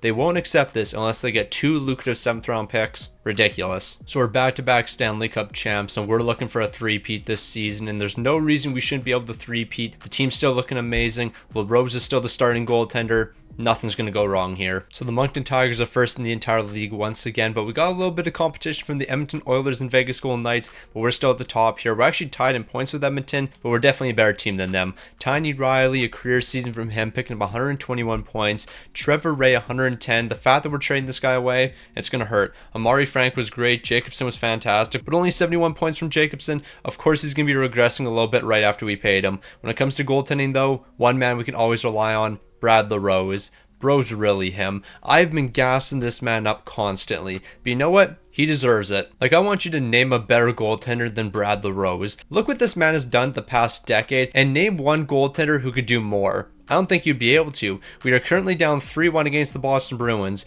We're trying to 3-peat this season, and what's happening? We're losing in 5 games. Alright then. So Brad LaRose, we're not going to look at your numbers, we're not going to look at stats, we're not even going to look at who wins the Stanley Cup. We're moving right to the draft. None of this happened. I was hacked. The game glitched. Everything went wrong. Alright, now this could be a really big draft for us. We just got one medium elite potential player. I believe we can get another here. It's actually not that I believe we can get another. I know we can get another. There's another medium elite potential player in this draft. He's projected around the 100th overall. I don't want to go to the 100th overall pick because I'm not 100% sure if we'll get him. But at the beginning of the 4th round, I feel like that's like the 96th overall or something. That is the 100th exactly. What kind of math was I using? Oh, I was doing 32 teams. Yeah, there's more than 32 teams. There's technically 33 teams in the league. That would make the end of the 3rd round 99th overall, hence the 100th. Yeah, we want to trade for like the 3rd last pick in the 3rd round or something. Give me Tampa's pick. Now with Tampa's pick, we'll be able to get that medium elite potential player. I'll just trade the rest of these picks. I know I don't have to. Actually, give me a future 3rd rounder for next season. You don't have a 3rd round pick. Give me a 5th rounder for next season then. I doubt anyone will think Tampa Bay came out on the short end of the stick with this trade, so it's a done deal. You utter fools. Because little did you know, there's an elite potential player here, and we're going to bring him to the team, and we're going to trade both of these players. Now, where are they going to be traded? I'm not really too sure, but let's figure out who went 1st overall. Nikitin went 1st overall. Wish I could have traded for him. However, there's some other good options here. One of them being an 80 overall defenseman from the Ottawa Senators. We already stole one defenseman from Ottawa, so how about we steal another? Alright, so this is what we're going to do. We're going to pick up this defenseman from the Ottawa Senators, a future 1st rounder in Wall. That's not going to be enough. What else can we throw into this deal? I can throw a 2nd rounder in the deal. I'm perfectly fine with giving up all of this to get this elite potential player. It's not enough, but you know what will be? A 6th round pick. So we're going to send all of this over, and we just got ourselves a stud. Alright, so you remember how we traded for that defenseman a while ago from the Ottawa Senators? Well, it's time to give him his entry-level contract, so he's locked down for the next 3. When it comes to all these RFAs right here, they're all being qualified. I don't have enough money for all of these guys. Trevor Ray, you're going to be traded away, and you're going to allow us to bring in a ton of great assets. So this is what the trade's going to be. It's going to be Trevor Ray, Brooks, and Dackel all sent over. The main reason we're trading these 2 guys is to make the contracts work. However, I also want to free up a bit of money. We're picking up Coleman, 2 other medium league potential players, Gunnarsson, a high top 6 potential player, and a 2nd round pick. All of this sent over. That's not enough apparently. I'll take the 2nd rounder out.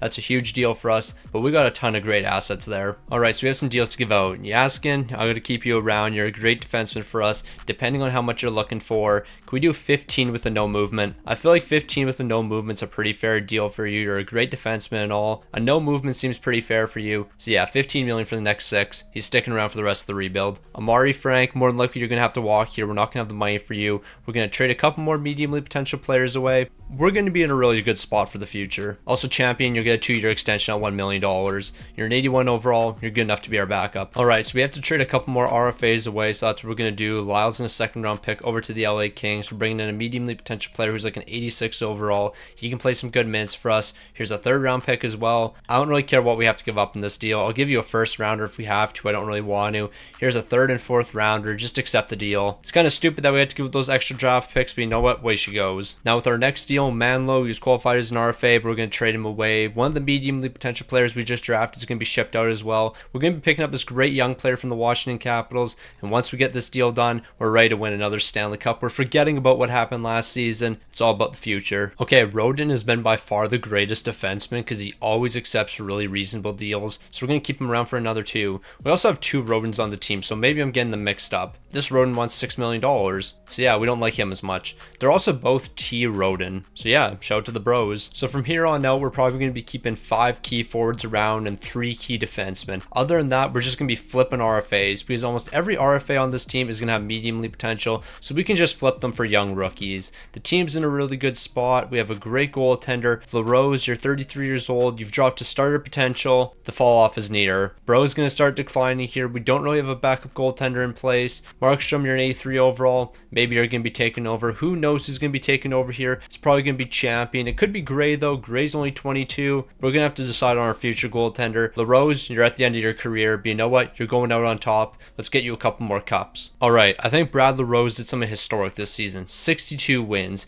3.91 goals per game, but only allowing 2.32. We might be looking at a 930 from Brad this season. He might have done the impossible. The offense was historic. The goaltending, incredible. 48 wins, 11 shutouts. That's a career high. A 919 to 232. I mean, it doesn't all come down to this. Like, we have a handful of seasons after this. But you know what, Brad LaRose? It could be your last chance at the Stanley Cup, depending on what overall you are at the end of the season. Now, when I say end of the season, I mean end of the postseason, because obviously the regular season's already wrapped up. We have the postseason up next. We're allowing 4 goals in game 1. We're dropping game 2. Don't drop 3 straight. Don't get swept. What are we doing? What is this team actually doing? We're going to lose to the Pittsburgh Penguins. Off to the draft. After a historic season from Brad LaRose, we went out like that. No, like, this is beyond ridiculous. So not only did we get absolutely smoked in the first round, the draft was even worse somehow. I didn't think it would be possible for the draft to be worse than what just happened in the postseason, but it was. So Amari Frank's having quite the fall off here. He's dropping to an 88 overall,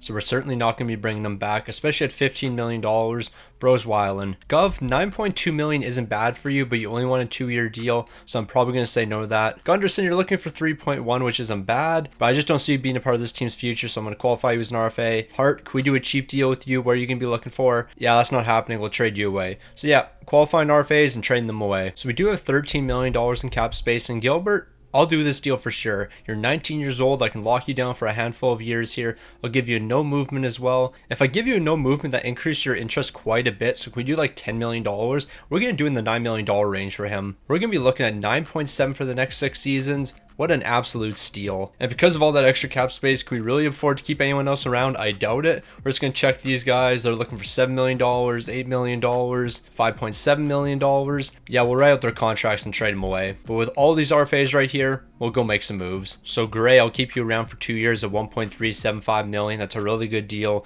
You're 23 years old. You're a good young goaltender. You're going to be even better next season. Markstrom, I'm probably going to let you walk. So Gove, you're one of our RFAs. I'm going to trade you straight up for Taylor. We're going 1 for 1 here. I'm not really surprised it's not 1 for 1. We're going to have to include a little bit more. Here's a 5th and 6th rounder. I think that should be enough. Yeah, it's going to be more than enough. Now, we're not done with the deals yet. Now, we're going to be bringing in Sweeney. I think he could be a good player for us. Play some bottom 6 minutes. Obviously, his package is going to be enough. I'll throw a first rounder in, and we're basically trading everything for this upcoming season. We have no picks for 2045, or honestly, that's not the end of the world. They're saying no to that right there, but we do have some more RFAs we can trade away. Like, I can throw a Hart into this deal, and I feel like all of this right here should be enough. They're saying no to that. I'm not gonna lie, Ottawa, you're kind of wilding right now. Here's a 2nd round pick as well. This is more than enough. No, they low-key finessed us there. All right, so I didn't realize the Ottawa Senators actually had the other player I wanted, so we're trading the rest of our picks for 2046 except for our first rounder. So we have no picks for the next 2 years except for 1 first-round pick. All right, so we made some trades, but the team's still looking incredible here. There's no reason this team should get knocked out in the first round. There's just no possible way a team looking this good could get knocked out in the first round. There's no way that's ever happened before. Brad LaRose has dropped to an 86 overall. We're cooked. We are cooked. Not only are we going to lose in the first round,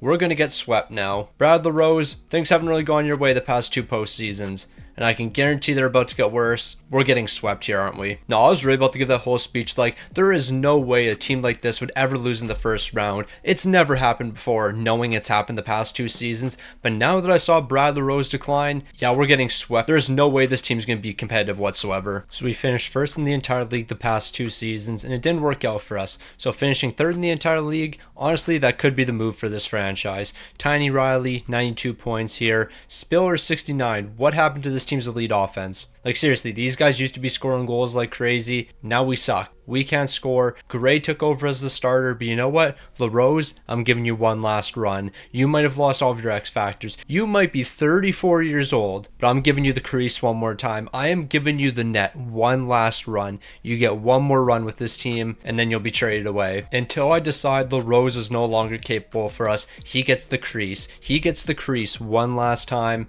and then we'll be moving on. So for LaRose, this is a legacy run, and you know what? He's doing great things. 5 goals allowed through the first 4 games. We are absolutely locking in. We are completely dialed in right now. Brad LaRose masterclass is about to unfold. We're taking on the Boston Bruins in the second round, and you know what's going to happen? Brad LaRose is going to sweep them. He's not going to allow a single goal in this series. I mean, obviously he's going to allow a couple goals, but he's not allowing too many. We're in the conference finals. Masterclass right now. We are witnessing one of the greatest runs in Stanley Cup history. This is the greatest run in NHL history, and it comes from the greatest goalie of all time, Brad LaRose. He's finally going to be dropping a game here, but we still have a 3-1 series lead. We're 11-1 in the postseason. Make that 12-1. We're in the Stanley Cup final. One more for the greatest of all time. So it all comes down to this. One final series against the Edmonton Oilers. Brad LaRose, you will go down the record books as the greatest goalie of all time. I mean, you're already the greatest goalie of all time, but let's add one more Stanley Cup to your resume, and you're going to close it out in game number 6. The Moncton Tigers Stanley Cup champions. I need to see this man's numbers. He was setting records. In the big time moments, I turned to Brad LaRose. He was the vet on this team. 16-3 in the postseason. The scoring was way better compared to the regular season. But Brad LaRose, I relied on you, and you performed. 16 wins, 3 shouts, a 918 to 223. In these big time moments, I'm always going to rely on you. But this was your last run with the team. We're going to have to trade you away. I just can't afford to pay you this much money, considering you're probably going to drop 3 or 4 overalls. 8.7 for you, you're not worth it anymore. I mean, technically you are. Like, you put up amazing numbers. And you know what? In honor of Brad LaRose, he is staying on this team. I will not trade him away. I don't care if he's going to be a financial burden to this team. He has been here since day number 1. We drafted this man, and he is going to be the lone player on the Moncton Tigers who plays his entire career here. I want Brad LaRose until the day he decides to retire. This man has been impeccable from the very beginning to the very end. He's been a superstar for us. And you know what? I'm not turning my back on him now. Brad LaRose, you will finish your career as a Moncton Tiger. Alright, so you remember this defense we traded for from the Ottawa Senators? It's time for us to finally give him his entry-level contract. He's an 87 overall. Everyone else qualified as RFAs. Unless we can sign somebody to a really reasonable deal, we just don't have the finances here. That's just the way it is. Like, we're just so close to the salary cap ceiling, we can't really do too much. I mean, Dale Bork, we actually might be able to keep you. We do have the money for you, so if we did $9 million for the next 4, would you say yes to that? I'm going to offer you it. You're an 84 overall, 20 years old. Hopefully you're going to accept that. There we go. Everyone else will be traded away. Alright, so let's trade RFAs away. You already know how it goes here. We're picking up this rookie from the St. Louis Blues. I believe they drafted him top 5. He was the 3rd overall pick. So yeah, the 3rd overall pick's now going to be joining our team. They want a 7th rounder. I don't really care about that 3rd rounder, so we'll just go 1 for 1. Now, trade value wise, we're losing in this deal, but we need him out for the bottom 6, so we're just going 1 for 1. We probably could have gotten a 7th rounder back, but I don't really care about lucrative 7th round picks. So in the year 2045, there's a new Nugent Hopkins. It's not Ryan Nugent Hopkins. Instead, we have Vince Nugent Hopkins, and he's going to join the team because we need a young defenseman. Alright, so we'll just do one more deal here. We're picking up a lowly potential player who's still on their entry-level contract. We're giving up one of our RFAs in a 7th round pick. But with that deal complete, we're ready to repeat. So the boys are absolutely locked in this season. You know what? There is going to be one difference with the team. The forward core is amazing, and you know what? The defense is spectacular as well. But the one difference, LaRose is an 83 overall. But you might notice he still has the starting spot here. I don't care what overall he is. He is our starter. I mean, truthfully, you can actually be the backup the entire season. Once the postseason comes around, though, you're the starter. Gray, you're going to be our starter throughout the entire year. Once the postseason comes around, we turn to LaRose. So although Moncton finished with 57 wins, it's not going to be enough. We're going to be finishing second in the entire league. The offense is really what let us down this season. I don't know why the offense wasn't good. Our defense was amazing, but the offense was low-key kind of mid. Tiny Riley, 86 points. I mean, that kind of explains it when your leading point scorer is only getting 86 points. Not in the greatest position. Spiller, 77. I also realized Tiny Riley is 34 years old. So maybe we trade him pretty quick here. Is he locked down on a no trade clause? No, he isn't. His contract's about to expire, like he only has next season, then he's gone. So yeah, we'll probably be trading him away next season. He'll still have franchise potential, so we should be able to get a lot for him. LaRose, as we know, you were the backup this season. You're an 83 overall, fringe starter potential, but you had a 921 to 217, one last run. Doesn't make sense to start Gray. Absolutely, but I don't care what makes sense. This is Brad LaRose's team, and it's his team until he falls. So we have the old veteran in between the pipes, but you know what? He's certainly a player we can rely on. We're allowing 5 goals in game number 1. We're winning game 2, though. We're going to be responding. Was putting Brad LaRose in between the pipes the wrong decision here? Absolutely not. It's Brad LaRose we're talking about, but we are facing elimination. Maybe it was the wrong move. Alright, Brad LaRose, remember how I was gassing you up last season? I said I would never trade you away and you would finish your career as a Moncton Tiger? Well, that hasn't changed, because we're off to game 7. But I am going to be honest, if you do drop below an 80 overall, I'm not really sure how much I want to pay you $8 million, but I guess it doesn't matter because we're going to be stealing this game away from Tampa. Back-to-back wins, we're off to the second round. So we made it past the Tampa Bay Lightning. It was a tough series, but you know what? Brad LaRose stepped up in those big games. Hopefully that's going to continue into the second round. Because I'm not going to lie, bro was kind of hit or miss in that first round. Like, he wasn't looking like elite Brad LaRose. But you know what? If we can still beat the Ottawa Senators, that's really all that matters. We're splitting the series so far. Game number 5 is going to be a massive one. We're dropping that one 5-2. We got to make the 2-game comeback once again. The last time we were in this position, Brad LaRose stood on his head and he allowed us to win those 2 games. Is that going to be happening again here? I'm not too sure. Why is Gray in net? I set it to be Brad LaRose, and for some reason Gray was playing there. Alright then, apparently Brad LaRose was not playing for us, and that kind of explains why we lost. But what happened? I set Brad LaRose as the starter. The head coach has no say when it comes to lines. I am the only one that can influence the lines, but apparently the coach is changing them on me. Yeah, thanks. That just cost us the Stanley Cup. And you know what? I'm really curious. Brad LaRose, did you actually play many games in the postseason, or were you just on the bench the entire time? Scoring didn't look terrible here, but scoring wasn't our problem. It's keeping the puck out of the net. Okay, there's your issue. Brad LaRose played for 59 minutes, and then he never played again. Gray was our goaltender for a majority of the postseason run, for the entire postseason run, and he sucked. So yeah, Brad LaRose, I'm sorry that happened to you. So the Devils are going to win the Stanley Cup here. Brad LaRose, that wasn't your fault. Clearly it wasn't your fault. You weren't even the starting goaltender for us. I'm firing the coach. I'm firing that man. He is kicked off the team. He is banned from the NHL. Now we only had 1 pick in the draft and we're getting a medium top 9 potential player. So that was great. So Colburn, we're going to be losing you here. We're just not going to be able to afford you at $15.2 million. You're also not really worth that. However, this defenseman right here, I wouldn't mind keeping you on the team. Like, we could probably get this to happen. So if we did $7.8 million for the next 3 years, that keeps you around for the rest of the rebuild. And that's actually not too bad of a price. So hopefully you're going to be accepting that. I don't think it's too bad of a deal. There we go. So we're going to be losing these 3 players right here, but we'll sign these rookies. Also, are we losing any goaltenders? I guess we'll lose Champion, but that's not really the end of the world. So Tiny Riley, you're 34 years old, you're 94 overall. I want to capitalize on your trade value, so we're going to be trading you away here. We have a handful of other medium-league potential players. More than likely, we're just going to be letting them walk. Unless we can sign them for pretty reasonable prices. Taylor, do I want to give you that much money? I'm not too sure. $7.9 million doesn't seem like the greatest deal in the world. Sweeney, what are you looking for? 7.7 for the next 3. Not the biggest fan of that either. Granted, if I trade Tiny Riley away and we just get a couple young guys, we could keep Taylor and Sweeney around, and 2 players might be better than 1. Alright, so this is what I'm thinking. Tiny Riley, I send you over to the Anaheim Ducks. We bring in Klingberg, and then we're going to pray that we can sign him to a reasonable deal. We're going to get Livingston under contract for the next 3 years, so he'll be around for the rest of the rebuild. We're also going to get their first round pick for this season, because I'm assuming they're going to be incredibly bad. Well, that's absolutely fantastic. Thank you, Anaheim, for signing him to a 1-year deal, so I can't give him an extension yet. So yeah, we might just be losing all these medium-league potential players. I mean, we're not losing them, qualify them as RFAs and trade them away. And honestly, that might not be the end of the world. Alright, so this is what I'm thinking. thinking we're going to trade one of our medium elite potential goaltenders in a 3rd round pick for a medium elite potential goaltender from the Dallas Stars.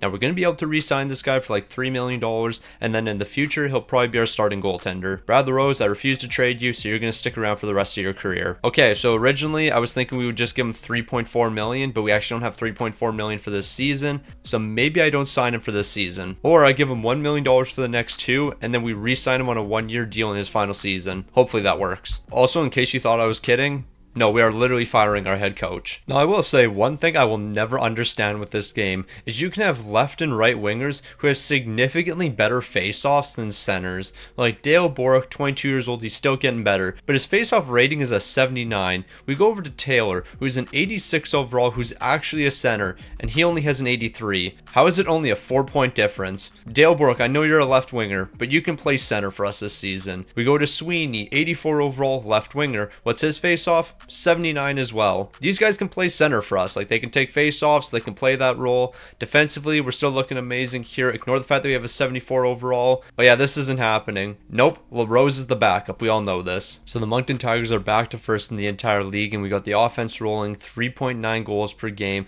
2.73 allowed. But we're going to do something that we haven't done in a long time here. We're actually going to have a different starting goaltender. Actually, I can't even say that, because last season LaRose wasn't the starter in the postseason. I was going to say we're going to do something we haven't done in a long time, and that means LaRose isn't going to be our starting goaltender in the postseason. But last season, even though I put LaRose as the starter, they made Gray the starter. But you know what? LaRose wasn't terrible this season. He had a 921 and 217, and that's significantly better than Gray. And Gray let us down in the postseason last year. LaRose, I do not care what your overall is. You are the starter. You are the heart and soul of this team, and you will continue to be the starter. I don't care what our coach thinks. I don't care who he thinks should start. None of that matters. LaRose, you are the starting goaltender for this team. You are the heart and soul of the Moncton Tigers, and we will ride or die with you. I thought I made you the starting goaltender last postseason, and apparently you weren't the starting goaltender. We switched to Gray. Don't know how that happened. We allowed 5 goals in game number 1. Not really the most ideal start here, but you know what? We're going to win 3 straight games. That's the Brad LaRose effect right there.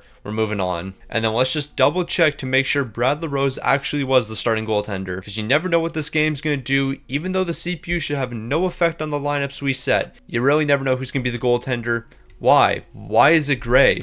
It shouldn't be Gray. You know what, Gray? I guess you will be the starter. You posted a 933 and a 171. I'm not going to go against you when you post numbers like that. But yeah, I don't know why the CPU is doing that. Alright, so Gray, I guess you're the certified number 1 here. You better play like the certified number 1. Like, if our coach thinks that Gray is the number 1 over Brad LaRose, he better be right in that decision. Okay, bro might have been cooking. I'm not going to lie. I think he was on to something. We're 8-1 in the postseason, moving on to the conference finals, and now we have the Philadelphia Flyers. If we can sweep the Philadelphia Flyers, will be 12-1 heading into the Stanley Cup final, and if we're 12-1, I think this team's gonna be able to do something. Okay, the coach was cooking. What do I know? Bro knew exactly what he was doing when he made Gray our starting goaltender. We go for 3 straight sweeps here. 3 straight sweeps. Okay, we're not doing 3 straight sweeps. Instead, we have to make a 3-1 series comeback. Yeah, that happened. And it's not even because Gray has played bad by any means. The offense completely dried up and we're no longer scoring goals.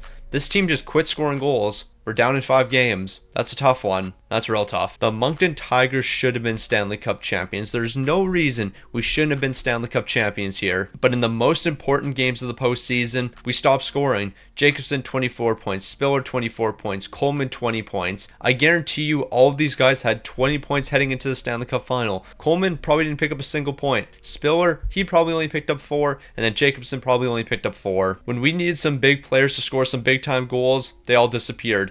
Meanwhile, Gray, a 931 to 195. Alright then. We really lost with those numbers. Oh well, we have 2 years left in the rebuild, and you already know how we do it around here. It's the exact same team for the final 2 seasons. Also, you'll love to see this.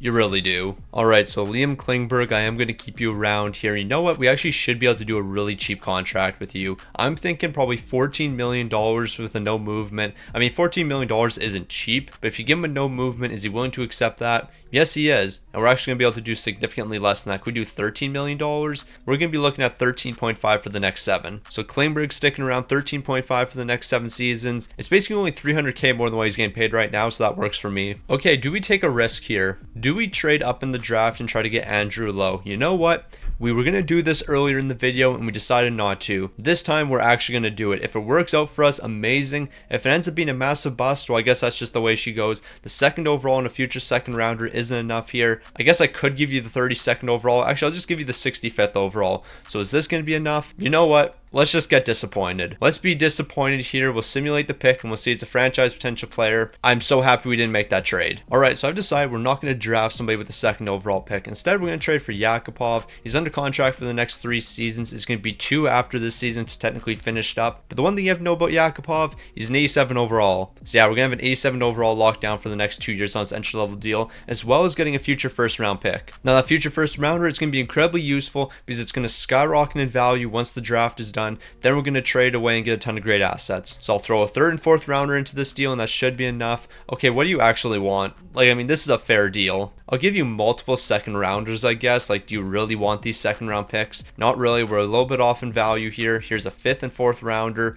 All of this sent over. We're getting the assets we want, and low-key we're finessing them. Now, we might potentially get 2 massive steals here. Are we going to get a medium league potential player? That was a massive miss. Okay, where was that other player? Because we could draft that other medium league potential player who's expected to have medium league potential, 90th overall pick. We'll draft him and trade him away for another good young player. So I guess we're going to trade for this 3rd round pick. Tampa owns it. It's the 78th overall. That's close enough to where that guy's getting drafted. So I'll do a 6th round pick and a 3rd round pick. I'll send this over to Tampa. Wow, this is a really good deal for Tampa. Not really. If we get a medium league potential player, we finessed you. So we're drafting Bro a couple picks early, but is it working out for us? Yes, it is. Now we're going to flip him. All right, so Gray's going to be walking here, but you know what? I'm okay with that. I'm not really, because Bro just put up such incredible numbers. Like, that's going to be a massive loss for the team. We're going to be qualifying these RFAs, and we're getting ready to build our final team for the next 2 seasons. Alright, so if we want to run the exact same team for the next 2 years, that means we have to trade all of these medium league potential players away. Everyone on an expiring contract has to be traded away. I'm really hoping we can re-sign this goalie for a cheap price, and yes, we can, so we're okay there. Our goaltender is only going to cost us $1.4 million. I can live with that. Brad LaRose, obviously I'm keeping you around. How much are you looking for? 2.7? That works for me. So Brad LaRose, actually, you know what? In honor of Brad LaRose, he's getting exactly what he wants. So he's going to be returning for the next 2 years. Our starting goaltender is going to be returning. Brad LaRose finishes his career as a Moncton Tiger. So let the trades begin. Taylor straight up for low. We're going 1 for 1 here. That's trade number 1. Oh, Taylor signed for an absolute bag. $15 million per year for the next 7. Not really the type of deal I would want to do. So we're moving on to our next deal. It's going to be with Florida. Sweeney for Sundstrom. 1 for 1 here. That should probably get accepted, but apparently they're going to say no. Don't really know why you would say no to that. Do you want a 7th round pick? Watch the lucrative 7th rounder be the difference maker. Nope, they need 2 lucrative 7th round picks. Why would you not accept this? Nope, you need those 2 7th round picks. So if we want to rock the exact same team for the next 2 years, that means everybody needs to be under contract for a minimum 2 years. And right now we have a player under contract for only 1 season, so him and a 2nd rounder are going to be sent over to the LA Kings, and we're getting a medium league potential player who's under contract for the next 2. Okay, so we're in a similar position with this medium league potential player right here. He's under contract for 1 season, and we're not going to be able to afford him. So we might as well get Ellis and 2 first round picks from the Toronto Maple Leafs. Okay, 2 first rounders is a bit greedy, but we should be able to get 1. Alright, so let's just keep on getting players here. Carter is going to be the next one, a medium league potential prospect and a 1st round pick, so not going to be enough. I'll give you another 1st round pick, and we're not even giving up the lucrative 1st round picks in this deal. We still have 2 incredibly lucrative picks, the Washington pick and the Toronto pick, and we're going to utilize them, because with the next deal, I'm going to trade Toronto's 1st round pick over to St. Louis, and we're going to get Peltonen. Peltonen's going to play some good 3rd pairing minutes for us. He's going to be a really cheap player. We'll have to throw in one of these RFAs that we have, and I think that will make the difference. Nugent Hopkins, I'll throw you into this deal, and just like that, that deal's getting accepted, and now we're ready to roll. Or at least I think we are. You know what? We're going to make one more deal, and this one's just for the culture. We're bringing in Brisebois. Do we need him? No, but I still want him. Alright, so here we go. This is the team we're going to be looking at for the next 2 seasons. And if you were to ask me, I would say this team's bringing home at least 4 Stanley Cups in the next 2 years. That's how confident I am. We have no weaknesses. From top to bottom, we're absolutely amazing. Maybe the backup goaltending's weak here, but this is Brad LaRose we're talking about. Even as a 77 overall, look at his numbers. Bro hasn't shown any signs of slowing up. He's going to be an elite backup no matter what his overall is. Alright, I'm going to be honest. I'm very surprised with a 47, 25, and 10 record. We're 4th in the entire league, but we are. The offense isn't great. The defense isn't spectacular here. I mean, the defense is pretty solid. But yeah, let's not gas this team up. We definitely have some weaknesses here. Spiller's going to lead the way. 30 goals, 62 helpers, and 92 points. The scoring doesn't look terrible here, but the plus minuses are a little bit concerning. When it comes to LaRose, low-key, I feel like you should be the starter in the postseason. Do we just ride or die with Brad LaRose? You know what? we're going to give Corey one chance. Corey's going to get one chance here in the postseason. If he completely folds this season, then Bradley Rose is the goaltender for the final season. We're taking on the Devils in the first round. It's time for us to lock in. And with it being the final 2 seasons, you already know what we're doing. We have to change things up. We haven't won in a very long time. The face cam's off. We're simulating the entire postseason.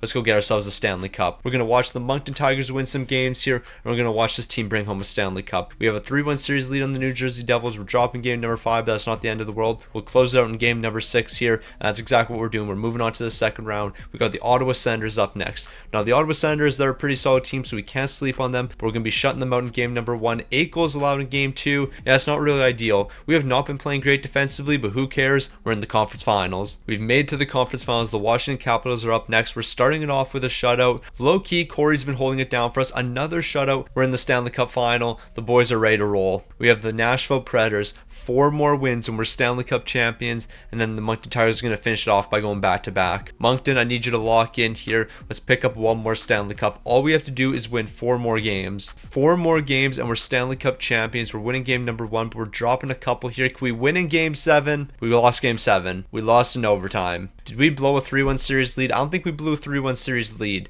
We had a 3-2 series lead and we just couldn't close it out in the most important games. We lost in overtime in game 7. Moncton really just can't catch a break. Like, Moncton should have so many Stanley Cups by this point, but this team can just never figure it out. They can never catch a break. Spiller, Klingberg, Coleman, Jacobson. I can't complain about what any of you guys did. Corey, you were pretty solid in the postseason. We just couldn't close it out. One more season to win it all. Moncton's got to get one more. From the very beginning of this video, things have just not gone our way. We should have won significantly more Stanley Cups. We should have finished higher in the standings, but it just never worked out. Now, Brad LaRose, please do not retire on me. Gabriel Degg's going to be retiring. He was a former member of our team. I'm perfectly fine with him retiring. Bro is an absolute fraud for us. Brad LaRose, we're getting you one more Stanley Cup. So here we go. One last run. The team looks impeccable. Look at this amazing offensive core. There's no reason we shouldn't be able to score. When it comes to the defense, wow, that's even better. When it comes to goaltending,